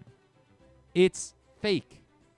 And so So we'll never get back to baseball. We'll never get a world competition in baseball. Not like this. Not with the actual best players in the world. No. I mean, the Caribbean Series is a big deal. Mm-hmm. But you can't do it. There is too much money at stake in Major League Baseball for these teams to ever be okay with you want to throw Corbin Burns for 7 innings? Go right ahead. We'd love it if you did that. No. It'd be utterly nonsense. You're never going to get it. It's not. I mean, you're going to get something, but it's not going to be real. Well, it's a bummer. Yeah. I don't know. It'd be fun if it worked. The Yankees get another This Week in the Rest of Baseball headline because this time not quite as good news. Luis Gil, of course. Well, good news for who? Yeah. I guess for the individual, not good news for the individual. Luis Gil, it was kind of a slow rollout of this injury announcement as they were like, it looks like Gil's going to be shut down for 6 weeks, and then Cashman addressed the team. Is that what happened? Oh, I didn't see that. Yeah, and it looks like I don't know if they've officially ruled anything yet, but it sounds like it's unlikely that Luis Gil will be available this season. I did not see the Cashman. The last thing I saw, Cashman said it's going to be at least 3 months before they get Gil back. So bad news for the Yankees there on the baseball front. The other baseball story that was going around this week, The Athletic, I think, published something, and there were other publications. There is a push to reinstate Pete Rose, or at least make him eligible. Lift his ban. There's 2 ways in which this started. This started with, in part, and I think it was Pete Rose's family that petitioned Rob Manfred to say, would you consider posthumously removing Pete's name from and they have a term for it. I don't think it's the banned list, the restricted list, whatever the list is. And so, because if you say we're reinstating Pete Rose to baseball, well, that doesn't make sense because Pete Rose isn't alive. He can't be reinstated. But his name could be reinstated, and what that would allow for is a committee related to the Hall of Fame to reconsider Pete Rose as a Hall of Famer. It was tied with, I presume Pete Rose was a big Donald Trump supporter, because Donald Trump then said he was going to pardon Pete Rose. Which has no power, but... Again, other than the president, a record, like it doesn't help in any way. But Donald Trump says he's going to pardon, and then he starts pressuring that baseball should reinstate, quote unquote, Pete Rose. I've kind of been all over the place over the years when it comes to Pete Rose, and we're allowed to evolve and we're allowed to change our way of thinking. Like, that's the way that this works. I've said a lot. If I cared about the Hall of Fame, like if I was a stakeholder for the Hall of Fame, then it would bother me that so many of the greatest players in baseball history are not reflected in the Baseball Hall of Fame. And you can say, well, they are. There's exhibits about them, things along those lines, but we know what we're talking about. Enshrined. Yes, and there's a pompous nature to, well, the Hall of Famers don't want these guys in. And that might be what they default to, that like the weekend in Cooperstown is more important to them than actually telling the story of the history of baseball. So it's more important that they appease that group of Hall of Famers than it is that they do the best job of telling the story of the history of baseball. But I'm not a stakeholder in the Hall of Fame. So over the years, my offense level has changed. I'm offended now by hypocrisy. I'm offended that David Ortiz is allowed to be in the Hall of Fame because he was a nice guy that did steroids. And other steroid users aren't allowed to be in because they weren't nice guys. That's shameful. Everyone involved should be embarrassed by that. And I mean this with respect. The Hall of Famers that have been so vehement about Barry Bonds but haven't stood up and said something about David Ortiz should also be ashamed of themselves. They should. That's shameful. To pick and choose, we don't like this guy because he was mean, but so we're going to hide behind his steroid use as the reason why it should be beyond the pale. But then to just be okay with another steroid user being allowed in because he was a nice guy, it's an effing joke. I don't know. I know there have been times over the years where some of the Hall of Famers have spoken up and said that Pete, I don't know that there's a consensus that like, hey, if you put Pete Rose in, we're not showing up. Right. The way that they've threatened that with steroid users. But I don't feel that, like, if they just said all the steroid users are out, I wouldn't be okay with it, but I would be less infuriated by that. The David Ortiz thing set me off. It's a joke. It's a joke. The Pete Rose thing, I have come around to a place. And part of it also is that Pete Rose, garbage person. And not because of his, I don't even know if he was a Trump supporter. I assume Donald Trump seems to only really care about people that care about him. Yes. So I assume that means he was a Donald Trump supporter. I don't care about somebody's politics. I'll be the one to say it. The majority of the Hall of Famers are Donald Trump supporters. I promise you. I don't care what your politics are. What I care about is he's a garbage person. You've seen, like, rape allegations. There's enough of a reason to say we don't need to go out of our way for this person. And what I'll always contend, and I've come back on a few times, is that ultimately, if they continue to decide that, particularly in this era of gambling, that they need every player that comes up through baseball to understand that if you do this, we will take you out. And the way that you know that is look at what we're willing to do to one of the greatest players in baseball history. And if we'll do that to him, then I assure you we'll do it to you. Don't do it. I have no beef with that. I don't.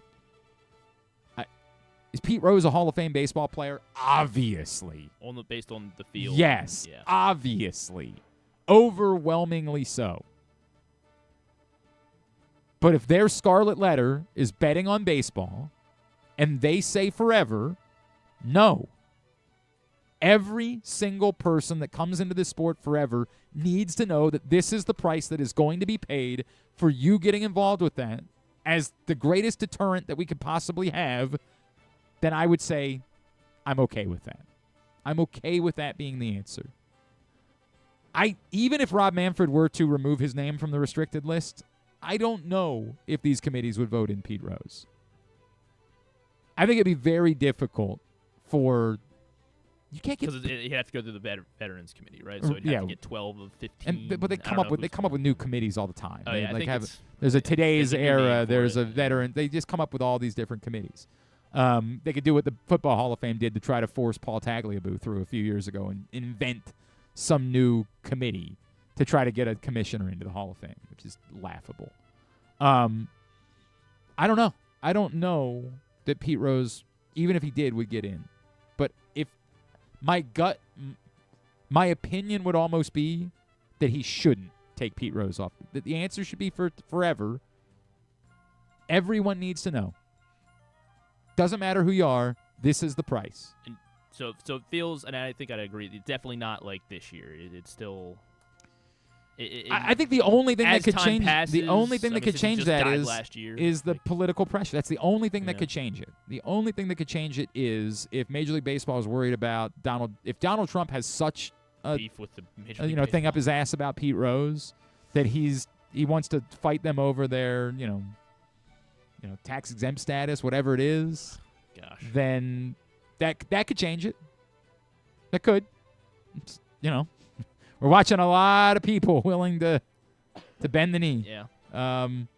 That could change it, but that's the only thing I could think could change it. Yeah, I mean I don't have much to disagree or add to anything. Yeah, I think it's a complicated it's a complicated conversation. And anybody trying I don't think anyone can argue with the scarlet letter, as you said, betting on baseball. Like even if you want to forgive him for some of the other stuff. I'm utterly fine with people saying that's it. You bet on baseball, that's it. Period. There's no coming back from it. Okay. I didn't feel that way when I was a younger man. I'm like, come on, man. He never bet against his team. We don't have any evidence that he threw baseball games. He bet on his team, right? Like, I've gone through those thought processes in my life. I really have evolved on this topic. But maybe it's watching all of these scandals in college basketball or the Jonte Porter thing or what. Like, this is a thing that they have to deal with now in sports.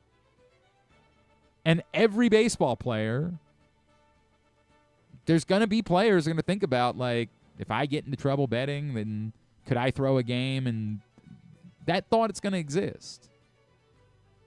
And the example they can always hold is we are willing to eternally railroad one of the 5 to 10 greatest players in the history of the sport.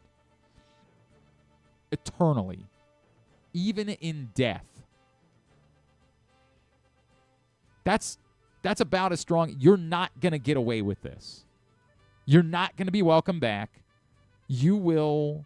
Now, Pete Rose still made plenty of money signing baseballs and doing things like that. And that's what a lot of people are upset about, where it's like, oh, his apology was half-assed. Yeah, I don't really give a crap about that. And admitted in his book to sell books. Yeah, I don't care about his apology. Pete Rose is a garbage person. Yeah.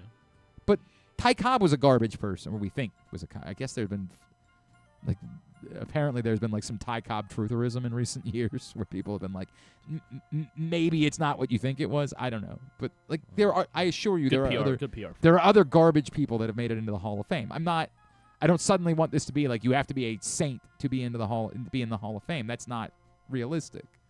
It should. Yeah, I mean, sure. Strive to be a good person. I'm with you on that. It really is unique to the deterrent aspect of it, like that. That argument for me, particularly in this era of sports betting, is really strong. It's really strong of, no, we're never going to change our mind about this. Never. Never. So that every single player gets that lesson. when you arrive in the big leagues and you're thinking about how long you're going to make it and maybe is it worth it to understand you will never be welcome back here. You will never, ever. Your grandchildren will never be allowed to celebrate you in Major League. I'm okay with that. I really am. Like, if you want to make we say this all the time. How do you make something go away? You don't give somebody an option.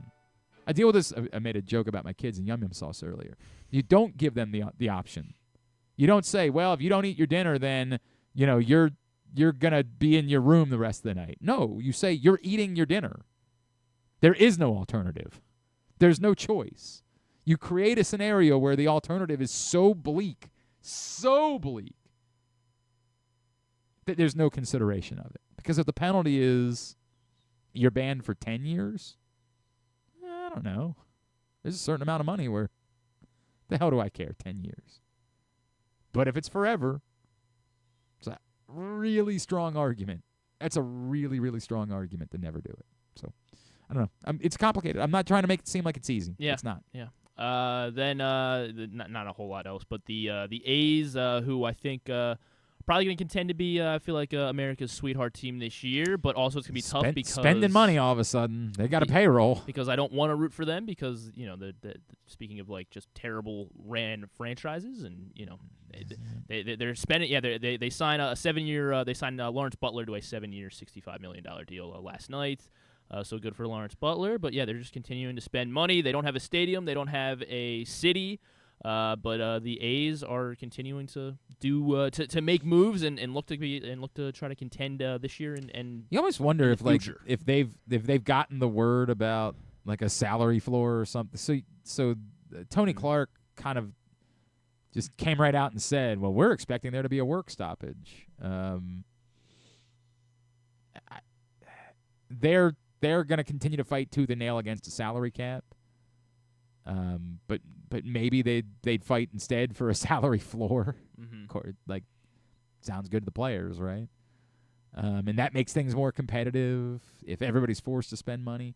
It's weird. It's super weird that especially the White Sox. I don't know how much they're not going to contend no matter what. It's super weird that you would do this when you got 3 years of purgatory ahead of you, like 3 years where you have no fan base. I guess you could argue like you're doing this to try to ramp people in Las Vegas up to support the team before they move there. Like, we're telling you these players are going to be here. These are the guys. Start watching them. Start getting to know them because they're going to be here when we move. But it's super. I mean, like, there is a limit. You have no media market. You have no ability to sell tickets. It is wild that you're spending all this money right now when there's no team. I mean, they still haven't. Have they even announced plans to start construction in Vegas yet? Oh, they definitely have gone to. I think they ended it. Like, the Tropicana shut down. Like, they're moving, but it's 3 years. Like, no, in Vegas, like they have the. Yes, they shut down the Tropicana. Like where they're. That's where okay. Yeah, where the stadium is going to be built. Like they're moving in that direction. Yeah, I don't know. It's wild. It's wild, man. Very crazy. Yeah. So Lawrence Butler gets paid. Good for him. And then going back to, unfortunately, talking about more guys not in the Hall of Fame that maybe should or shouldn't be. Barry Bonds is starting to take beef with Shohei Ohtani. What is this? So I don't know. I saw it, but I don't know the details. He said he critiques Shohei Ohtani. Today's MLB is much different than when he was playing. And basically, he's saying, I don't even know how, like, who was asking him about this. But there's no doubt about about the type of player he is and what he's accomplished. But the game has changed. The game is way different than it was when I played. The same way Michael Jordan talks about it, or anyone else does. So he says Ohtani is not going to hit 2 home runs without seeing one go by his ear in my generation. So he's saying that's why it'd be harder to play. Okay. That's why it was harder for Barry Bonds to play. Whatever, because he had to deal with guys, wanting to kill him on the mound. Obviously, look, man, much different. He probably has something. There's absolutely probably truth to this. Today's game, they take batting practice all day. These guys hit more than they've ever than I did in my entire lifetime. Okay, I mean, I'm not getting involved with this one. I'm not touching it. Like, Because like whatever I say, what can't be taken away is like Barry Bonds is still probably the greatest, Yeah. But he is a colossal a-hole, man. Like both things are true. So I got no side on this one. Not going to get me involved. He was on a podcast, I think. Okay. All the Smoke, is that the isn't that the that's Matt Barnes. Yeah, and Steven Jackson, right? Yeah. Yep. Stack. I did see back to the Orioles. I saw that they announced that they and the Nationals are going to do exhibition games every year for the next 5 years. Like a lot of teams, like you see this like Oakland, San Francisco every year. Well, yeah. Are they doing it this year? Maybe. I don't know. It's a good point. I have no idea if they're doing it this year or not. The only thing that I can think of is like a soft launch for the people that work at the stadium, right? And that's the value of it, is to get this like soft launch, like everybody come out for before opening day, so everybody's comfortable in their roles and the whole thing. It don't do a lot for me. It don't do anything for me. I can't imagine it's freezing cold. You're going to go to an exhibition game in Baltimore or D.C. Well, what if it's not freezing cold? Yeah, I mean, if it happens to be that day is very nice. Yeah, nice. I get, and the tickets are nothing, then like maybe you could argue, but whatever, it certainly doesn't hurt anything either. Like, sure, by all means, go right ahead. Apparently this year they're playing it at Nationals Park on the Monday before the Orioles go to Toronto. Nice. So, sure, if you say We're so. taking the show there, right? No, we will not be doing that. I just kidding. But it's not abnormal. Like a lot of teams do these, exhibitions in major league stadiums.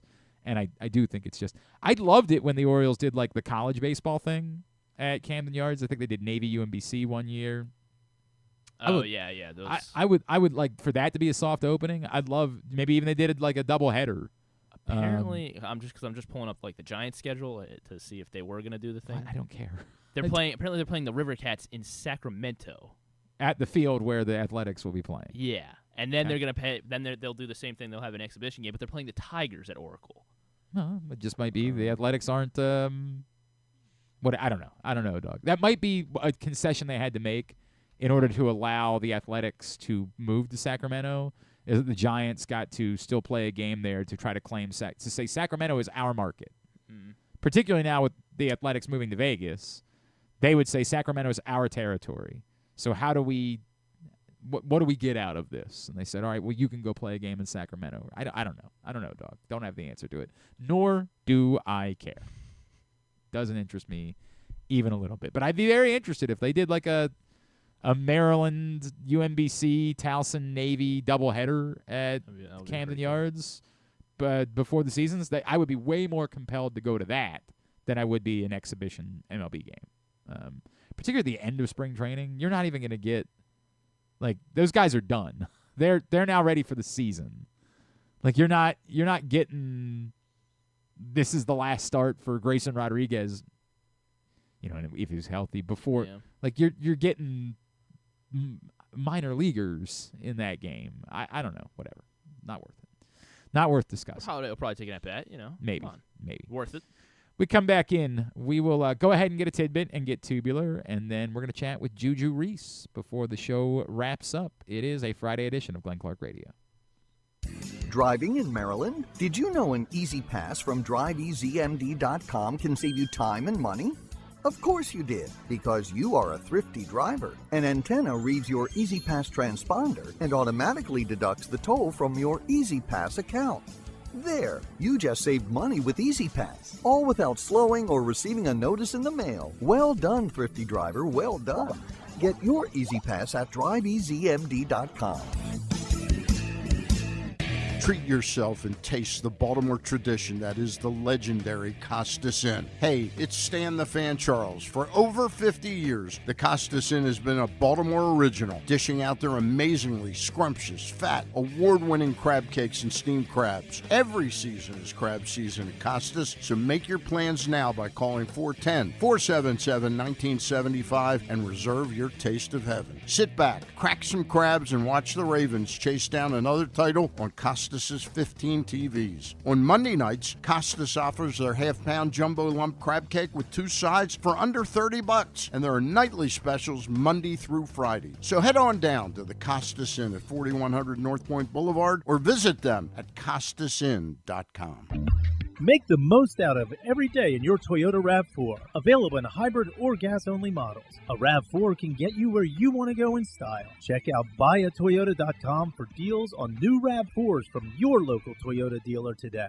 The latest edition of Press Box is available now. On the cover, Glenn Clark and I sit down for a Q&A with Orioles owner David Rubenstein, discussing what he learned from his first year as owner, his goals both on and off the field, and his involvement in baseball decisions. Also inside, Brooks DeBose profiles new Oriole Tyler O'Neill, and we meet college lacrosse players from around the state. Press Box is available for free at over 500 locations throughout the region, including 60 Royal Farm stores. Or you can read the entire issue online at PressBoxOnline.com, where you can also find great betting advice and the best daily coverage of the O's, Ravens, and Terps. Need a trophy or award that's as unique as the achievement? Look no further than Crown Trophy. With locations in Owings Mills and Gaithersburg, they specialize in custom trophies, plaques, and medals for any occasion. From sports and academic awards to employee recognition and corporate gifts, visit crowntrophy.com today and let them help you create a lasting memory for your school, team, or business. Crown Trophy is a proud supporter of the Maryland Public Secondary Schools Athletic Association. crowntrophy.com. One of the things that's definitely wrong with this country is that this dude still has a job somehow, some way. Glenn Clark. All right, back in here on GCR. I know a lot of Ravens fans were intrigued by the idea of Christian Kirk when word came out the other day that the Jaguars would likely be releasing Christian Kirk. But, of course, yesterday instead the Houston Texans stepped in, made that interdivisional trade, and acquired him for a 7th-round pick. And I get it. You'd say, really? You couldn't give up a 7th-round pick for Christian Kirk? No, of course not. I guess not. Whatever. But so scratch him off the list. The other big football news in the last 24 hours they or trade so. him again? I don't know. Yeah, sure. They trade him for a 6th. The Jaguars, I guess, are just cleaning house because they're letting go of Evan Ingram. Got that great new GM, of course. Oh, right. Whoever that person was, who I've already forgotten about. Yeah. Something very forgetable name. I've already forgotten. He looks like he just graduated high school. Well, maybe. So does Liam Cohen, for what it's worth. Like they just look like they have a bunch of dude bros. James Gladstone, sure. Legend in the industry. Jeff Fartstone, whatever his name is, 100%. So anyway, show some respect to Jim Glad. All right, yeah, my bad. So yeah, Evan Ingram out. Somebody would bring up, well, if the Ravens were to be trading Mark Andrews, maybe they're looking. No. No. The Bengals gave Trey Hendrickson permission to seek a trade. We talk about how players like this don't typically get traded. We just had that conversation yesterday after Max Crosby signed his new deal. Players like this don't typically get traded. We'll see how this works with the Bengals. It's the same problem as the hypothetical Myles Garrett conversation. The Bengals aren't trading Trey Hendrickson to Baltimore. Like, just out of principle. The thing we talk about, like, well, maybe there's a division tax. It ain't happening. And that the argument that you can make with the Browns is a little bit different than the argument with the Bengals. The best argument you can make for why the Browns can make an interdivision trade would be because, well, you're probably not going to be good for a minute anyway, so what does it matter if Myles Garrett is kicking your ass? The Bengals certainly can't be thinking like that. They've got to be thinking about how they're going to compete. So, no. I mean, this is the real shame. The two players that are actually being attached to trades at the position where the Ravens most desperately need someone are just two players where it's really not an option. It would figure they're all guys in the AFC North. Just would figure. But you would prefer for Trey Hendrickson, frankly, to be out of the AFC North if it were to work out that way. So that could be the one good news that could come from that. And then I feel like there was some other... Oh, Jonathan Allen apparently is going to be released by the Commanders today. Oh, really? Yeah. So they were trying to find a trade partner. Weren't able to do it. Massacre Week? Is that Yeah, well, I mean, everybody's got to get cap compliant. Like, that's the reality. Darby's back out there, thanks to Jimmy Gladstone as well, part of the Jaguars clean the house. I mean, it worked when he was in Baltimore. Devin Duvernay? That one didn't. I mean, I guess as a returner. Yeah, strictly returning. Yeah, I guess. All right, very good. Let's get a tidbit. Tidbit brought to you by Stan and Luke's coverage from spring training underway. and presented by the Costas Inn, HelpMyGamblingProblem.org, Easy Pass, and Live Casino and Hotel every day. PressBoxOnline.com, Facebook.com/PressBoxSports. Be checking in with Stan and Luke as they are down in Sarasota and around the Grapefruit League over the course of the next week plus. Since you just mentioned Trey Hendrickson, obviously has not happened yet, but assuming he does get traded, he would only be the second reigning sack leader to be traded the following offseason. The only other sack leader to be traded. Yes. I got nothing. Was J.J. Watt traded to Arizona, or was that a signing? That's the problem. Is trying to remember who was traded and who. I don't know. It's also possibly just wasn't leading. He wasn't the sack leader that year. Right. Was Sean Merriman traded, or was that? It's not him. I really don't know who was traded. He was the sack leader in 2007. Well, this is about Sean Merriman's time. It's not Michael Strahan. He didn't get traded. No. Don't think it was Mark, what's his name? Gastineau. It wasn't Mark Gastineau. No, it certainly wasn't him. That's not even realistic. Michael Strahan was at least playing in that era. Settle down, you. Wasn't Brett Favre. I don't think. Thank you. Dynamite. DeMarcus Ware, he didn't get traded, did he? No, and I think that's a little before him. No, it's not. 07? Well, at least, I don't know. That wasn't when he was his prominence. Yeah, I guess he's into the 10s. Yeah. No, I don't think. I'm going to lock it down. I don't think he was playing. Yeah, I bet he was, but you might be right that he. Right. Yeah. He was. 05. Okay. Yeah. Nice try over there. Maybe settle down. Bruce Smith was done by that point. DeMarcus Ware was the sacks leader in 2008. So. What a crazy game. Well, I mean, I was right. Did Jason Taylor get traded at one point? It was not Jason Taylor. How about Jared Allen? Jared Allen is the correct answer. There you go. All right. 2007 sack leader with the Kansas City Chiefs. They would trade him in that 2008 offseason to the Vikings. Yeah, so Jared Allen is the answer there. Well done. All right. Got there eventually. Luka and LeBron, while we're talking about the Lakers. And he's allowed to go into the Hall of Fame because he waited his turn. Jared Allen. Oh, so stupid. Yeah. Just so stupid. He did bet on the sport, that's why. Luka and LeBron are the first NBA duo ever to combine for in a 10-game span to combine for 500 points, 175 rebounds, 125 assists. They both combined 53s, 25 steals, 15 blocks. They might win the title, man. They might. The first duo to do that over any 10-game span in which they played together. They have accomplished it in the very first 10 games that they played together. Good for them. Luka and LeBron. Good for them. Yeah, definitely doesn't make you wonder if the league is rigged at all. Well, it's not definitely rigged. Doesn't make you wonder that. Yeah. If it was rigged, they would have stepped in and stopped it. Right?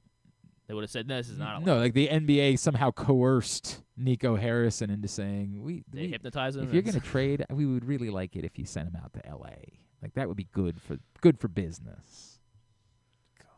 I did. So I should have used this one in this week in the rest of baseball. But Evan Grant from the Dallas Morning News covers the Rangers. So I think the Padres and the Rangers were playing each other yesterday, and Dylan Cease was pitching.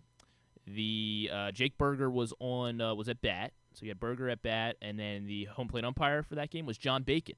So, how about that? So it was Bacon Ceaseberger was the trio there. Okay. In the battery. All right. And then from Sarah Lennox gave a couple of Lawrence Butler ones since after signing his deal yesterday. He was so last season he became the third player because he had two separate 3-home run games. Lawrence Butler did last year.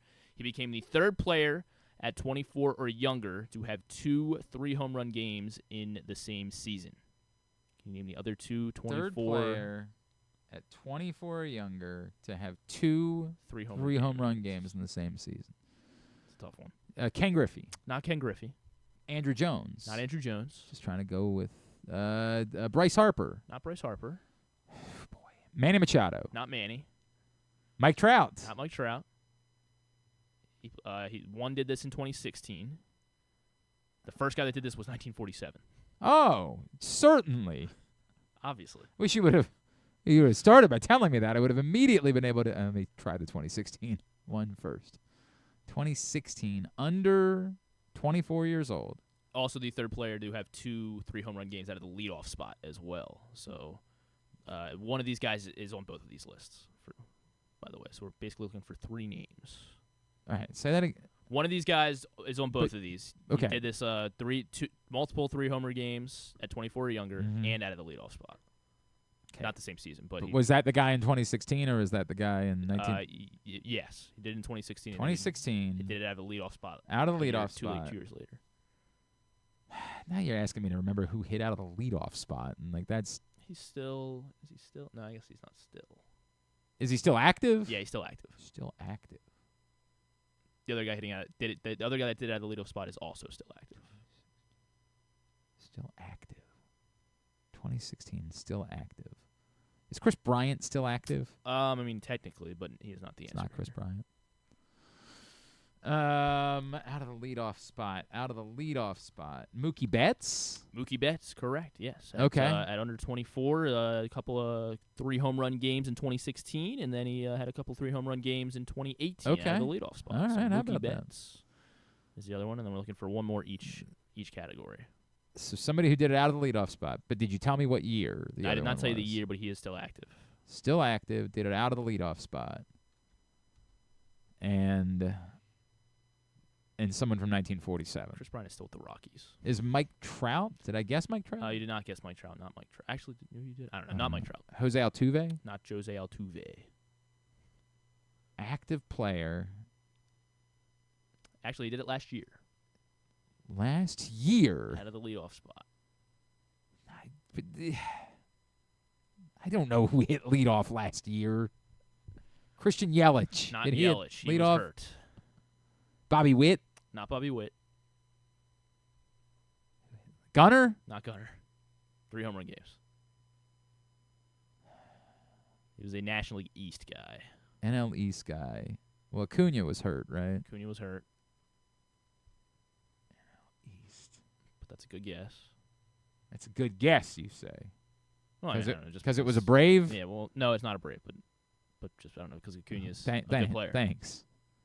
I don't know who hit leadoff for these other teams. Was it with Schwarber? Was he hitting leadoff? Kyle Schwarber, yes, of course. Yeah. Kyle Schwarber hitting leadoff. So Lawrence Butler and Kyle Schwarber both did this out of the leadoff spot last year. And then the other guy to do it at under 24. Remember when we were going to do tubular now, too? Remember when that was going to happen? What year did you say the other? 1947. You remember right, it well. Sure, yes, because it was Ted Williams. Not Ted Williams. Son of a bitch. 1947. How about Joe DiMaggio? Not Joe. I'm not sure how many other players I know definitively played in 1947.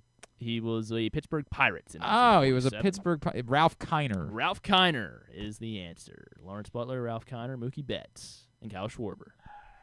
So guys always get confused for each other when they go out to the bar. Exactly. That's what that is. So what do we do here?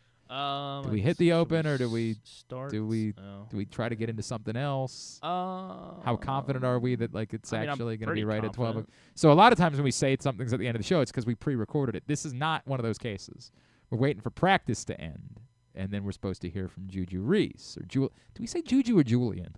It's weird because he came as Julian, then for a little while he was Juju, and it feels like he's back to being Julian. I don't know. Again. It's weird. So I guess since we have a second, when I am tweeting stuff, we'll ask a guest, what are your thoughts on Juju Reese? And I'll type in Julian Reese just because it does feel like there's been more of a. If there's a Google search. It's like, who's Julian? Who's number 10 on the Terps? And it's Julian Reese because that's his. That's his legal government name. Yeah, I understand that. That's what the government calls him. I don't know. But I think in a more informal conversation setting, it could be. Is it though? Do you want me to ask him before we get him on?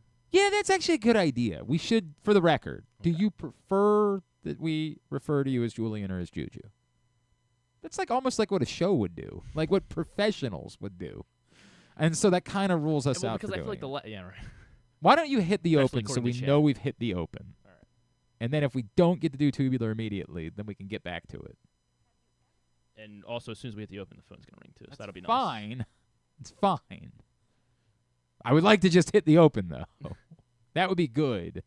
Have you ever thought of taking a cruise to these wonderful destinations with sunny skies and beautiful beaches? Well, wait no longer. We're ready for you to cruise from the Cruise Maryland Terminal. Have a little phrase that you can go from baggage to margarita in about 15 minutes. Choose fun with an array of destinations, onboard activities, entertainment, and world-class cuisine. Contact your travel agent and book your cruise today. Let your adventure begin. All right, here's what's coming up this weekend, totally tubular-wise. Maryland women, Big Ten Network today, 2:30 against Michigan in the quarterfinals in the Big Ten tournament.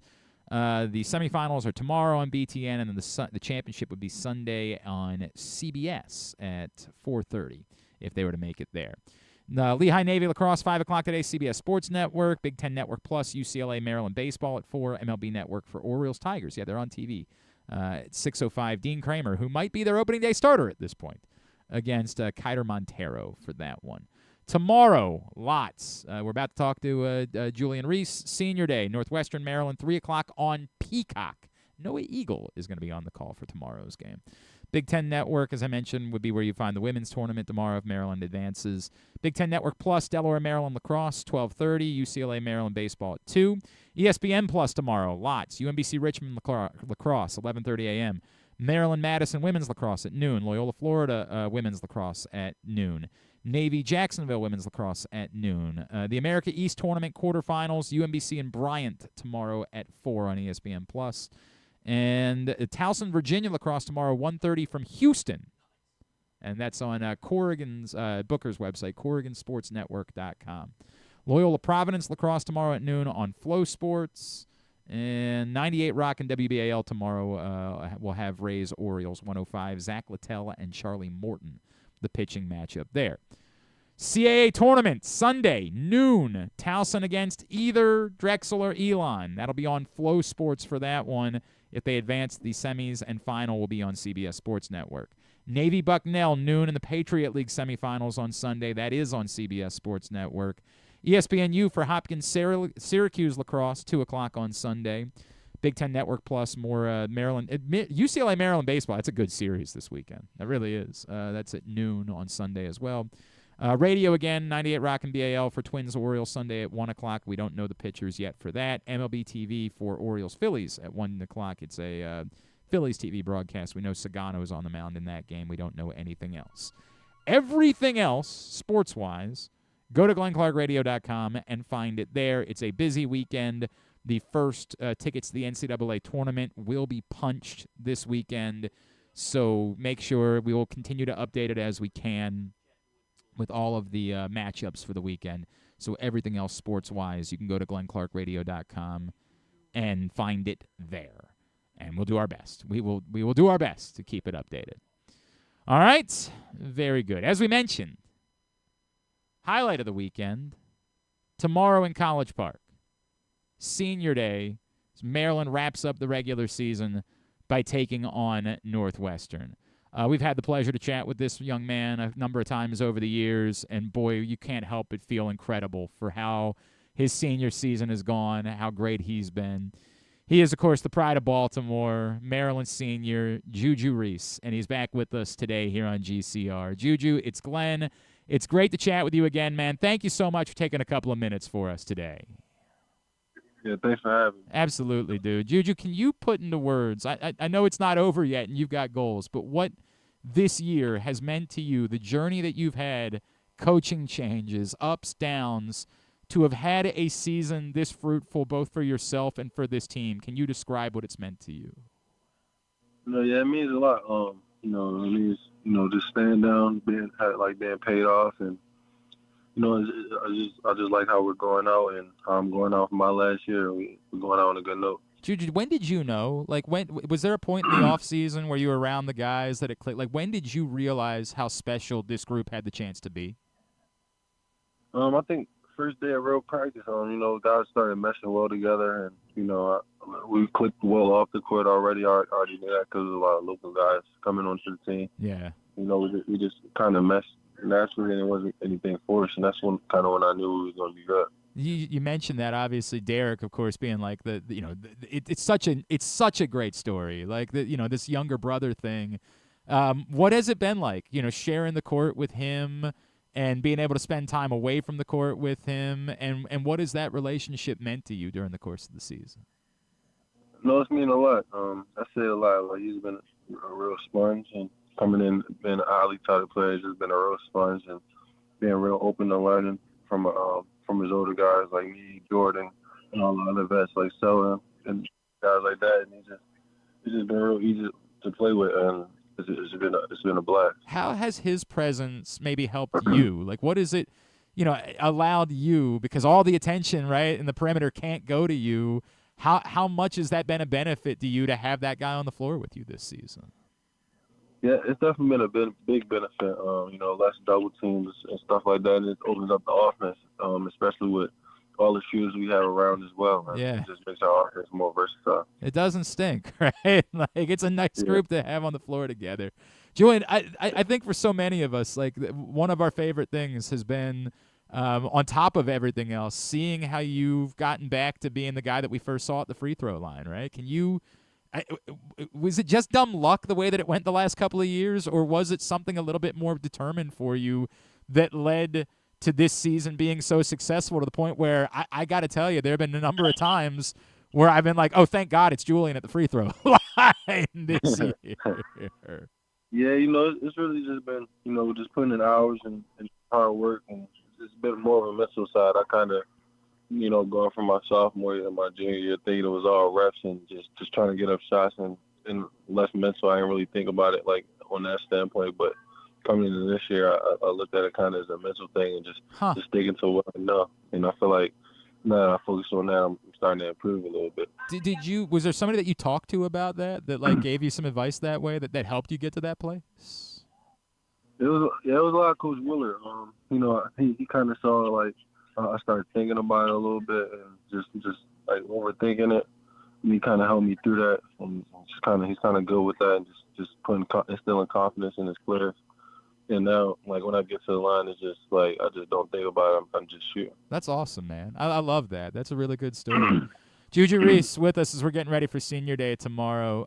Juju, last Saturday and I know from a shooting standpoint, it wasn't the greatest game you've ever had, but it's one of my favorite performances you've ever had because it just felt like it was extraordinary bad luck. And yet here you were still doing literally everything, maybe being the most impactful player on the floor to go win a game where you had never won a game before at Penn State. The evolution that even on a day where it's not going for you scoring-wise, that you can still change the course of the game, where has that come from, and how much pride do you have on a day like that from last Saturday where you were able to be so impactful despite the fact that the shots weren't falling? Yeah, I mean, I feel like at this point in my career, I'm just trying to win. That's really what's most important to me.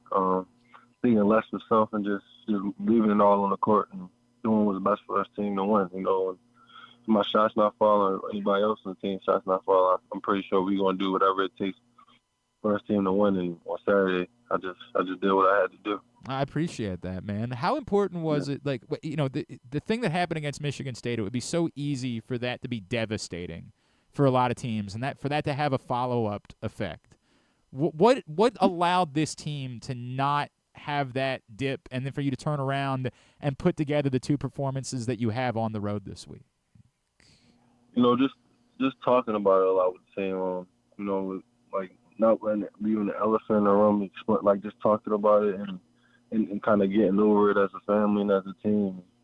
I feel like we did that. We didn't lose confidence in each other. We understand that it was a one crazy big shot. That's our last three games that we lost is kind of like that, and it just staying locked in the whole course of the game and fixing those little nicks and knacks of the game. We understand that that's the key to victory now. Since doing that, we've been good. How much you brought up, the way that Coach Willard has helped with the free throw perspective, but one of the other things that jumps out at me is how sharp you guys seem to be out of timeouts all season long, and it almost seems like it's rehearsed, right? Like that you guys have done this. What is it about those conversations and about his message that you guys have been nearly flawless out of timeouts this season? Yeah, I think it's two things. One, like in walkthroughs, we kind of go over after timeout plays. He kind of says, well, we're not going to run this, so don't be scared. But we kind of go over it. We call it ATOs after timeout. We just kind of go over that before the game. And I feel like, the timeout is usually after like the other team goes on a run and it settles us down. So I feel like the shot that comes after that kind of is a momentum builder, and then it kind of resets us. And I feel like that's one of the keys to the shots going in as well. I love that, man. Have you fully embraced Crab 5, like as the Baltimore, or one of the two Baltimore guys in the group? Like, is Crab is it more meaningful to you, the Crab 5 concept? Yeah, I like it a lot. Just paying notoriety to the 5 guys we got starting or whatever, and it's just great to get that recognition. For all of the attention that we pay to that group of 5, can you give us a sense of maybe one of the guys that we don't pay enough attention to that's been so critical for what it is that you've been able to do this season? Yeah, you got guys like Jordan, Geronimo, Deshaun Harris-Smith, Jay Young, pretty much everybody coming out the bench putting in their effort. Not as far as stat sheet wise, but just doing other things like locking in the personnel and playing defense and making the winning plays. Like Jordan does it a lot, and 5, Deshaun does it a lot. Just staying with the team and not falling behind because of numbers. And I feel like if we stay locked in like that, we'd be crazy in March.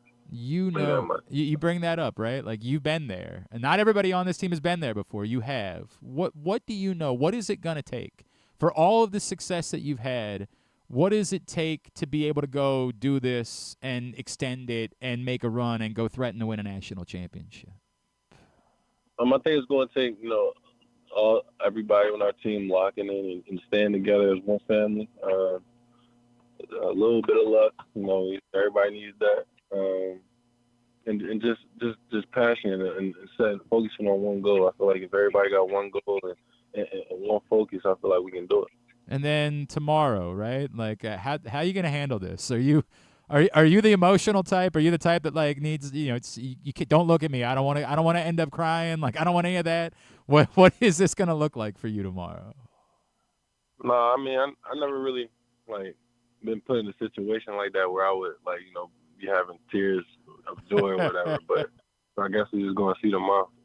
But have you given yourself a second to think about how we don't see stories for whatever reason, and I'm not trying to make it seem like it's a negative thing. I appreciate that basketball has changed and college sports have changed. Like, how truly unique it is that you've been able to do this for 4 years in the same place and carve out a legacy like that. Have you allowed yourself the opportunity to get a little perspective about how truly special this is?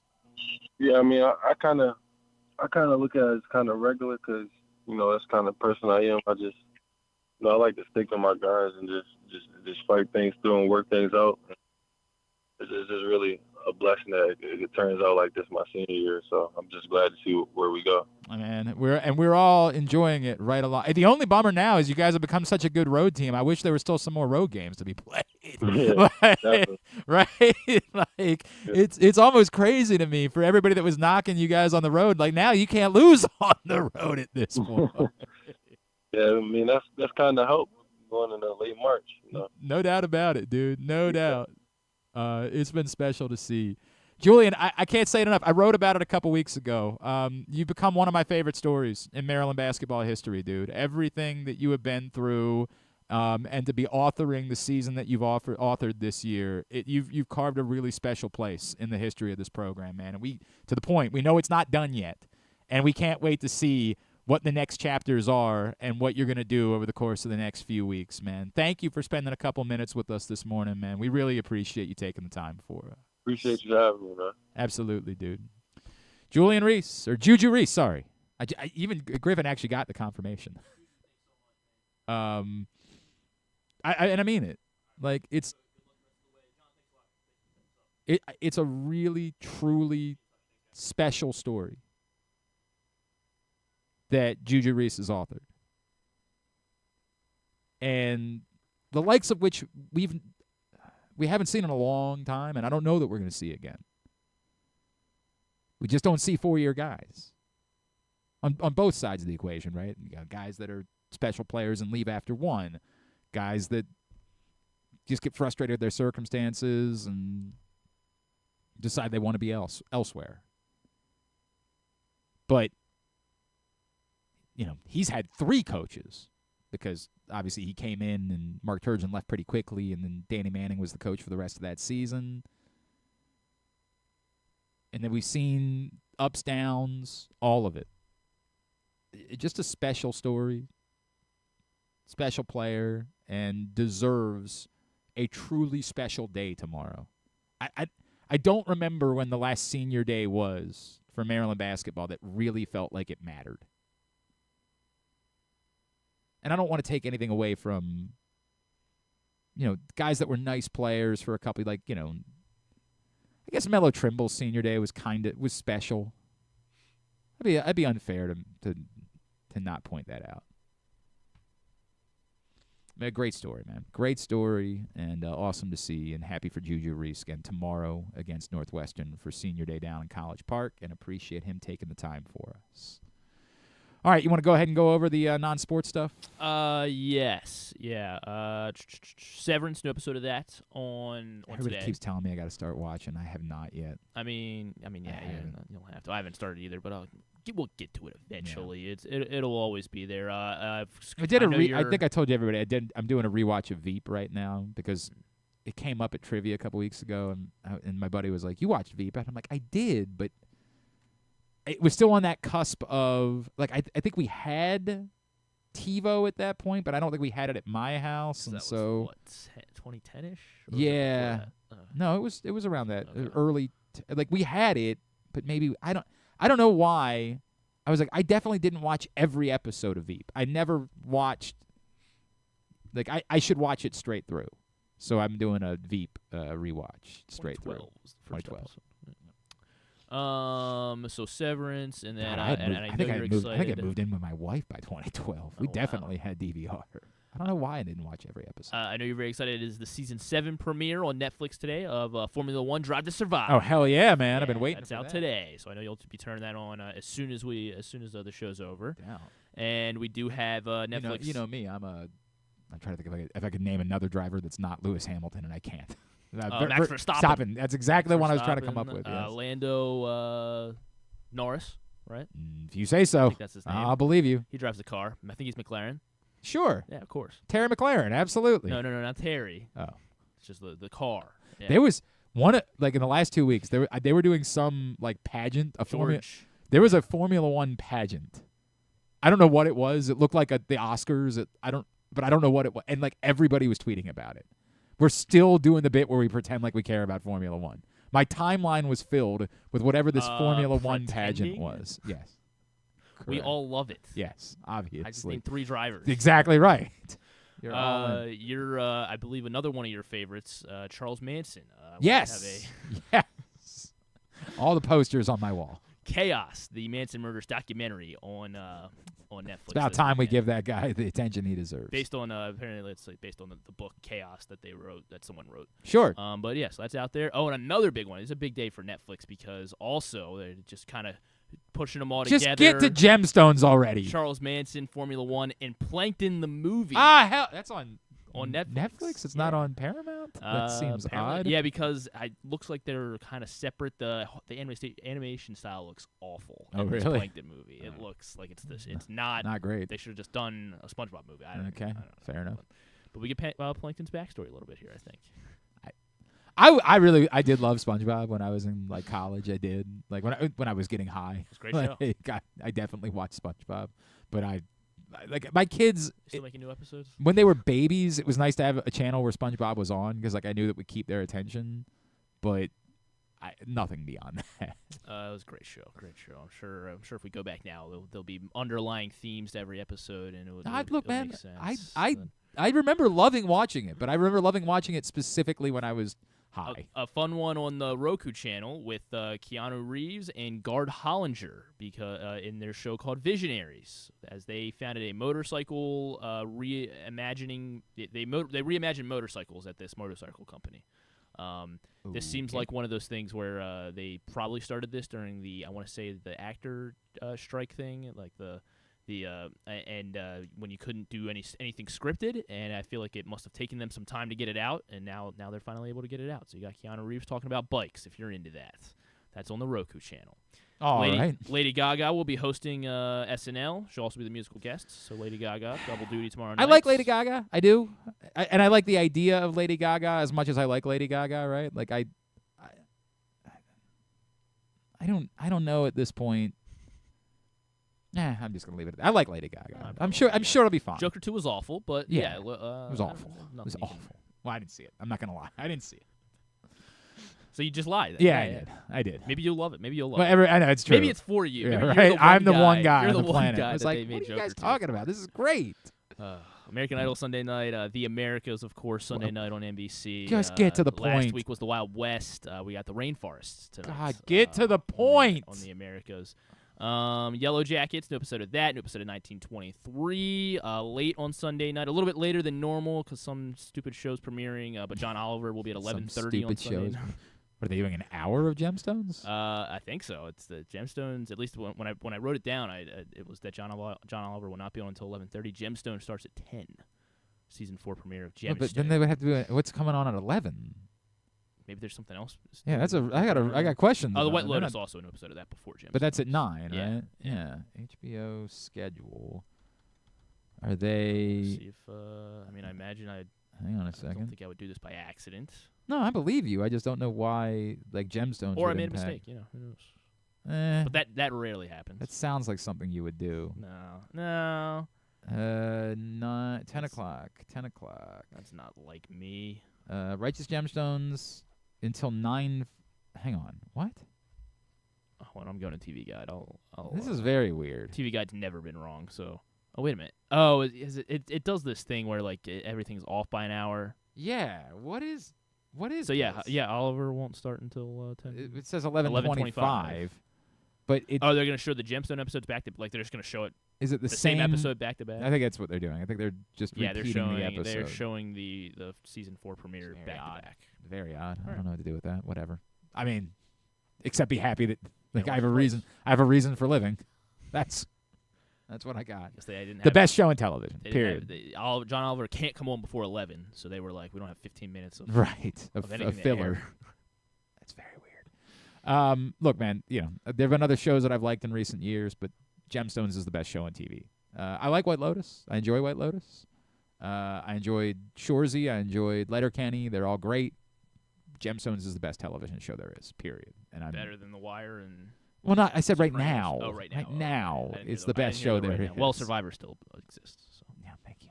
This is the best show on television and it has been for the last couple of years. What about Going Dutch? That's a great point. I like Going Dutch. It's not on that list, but I like Going Dutch. It's pleasant to look at.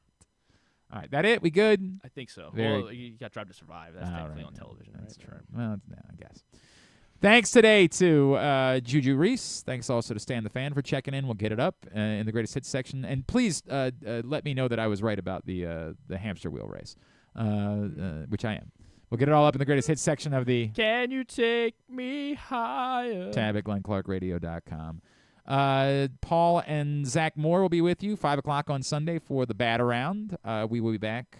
Reed and I 2 to 4 on Sunday over on 105.7 The Fan.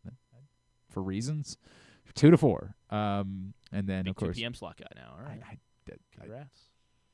I don't think we're on a Sunday again for a little while Afternoon because of the NCAA tournament. I don't think there's going to be another Sunday Reed and Glenn for a bit. So, at least for like 3 weeks. And then, of course, we'll be back on Monday morning after that and Stuff and Things on Monday morning. Buster Olney is scheduled. Buster Olney is going to join us. Look forward to that. Florida all this week. And he was talking to Diane Friedel, so we'll get we'll get recap of Buster and Diane Friedel. Buster, how do you feel about the Skankies? Get into that. Thanks to everybody at PressBox, all of our great sponsors and partners, including Live Casino and Hotel, Cruise Maryland, Crown Trophy, Easy Pass, the CIAA tournament, HelpMyGamblingProblem.org, Costas Inn, MSAA, Maryland Sports, your local Toyota dealer, buyatoyota.com. Thanks to Griffin at Griffin_Bass. Follow us, Twitter, Instagram, and TikTok at Glenn Clark Radio. Have a great weekend. Go all of the local teams. Duke sucks.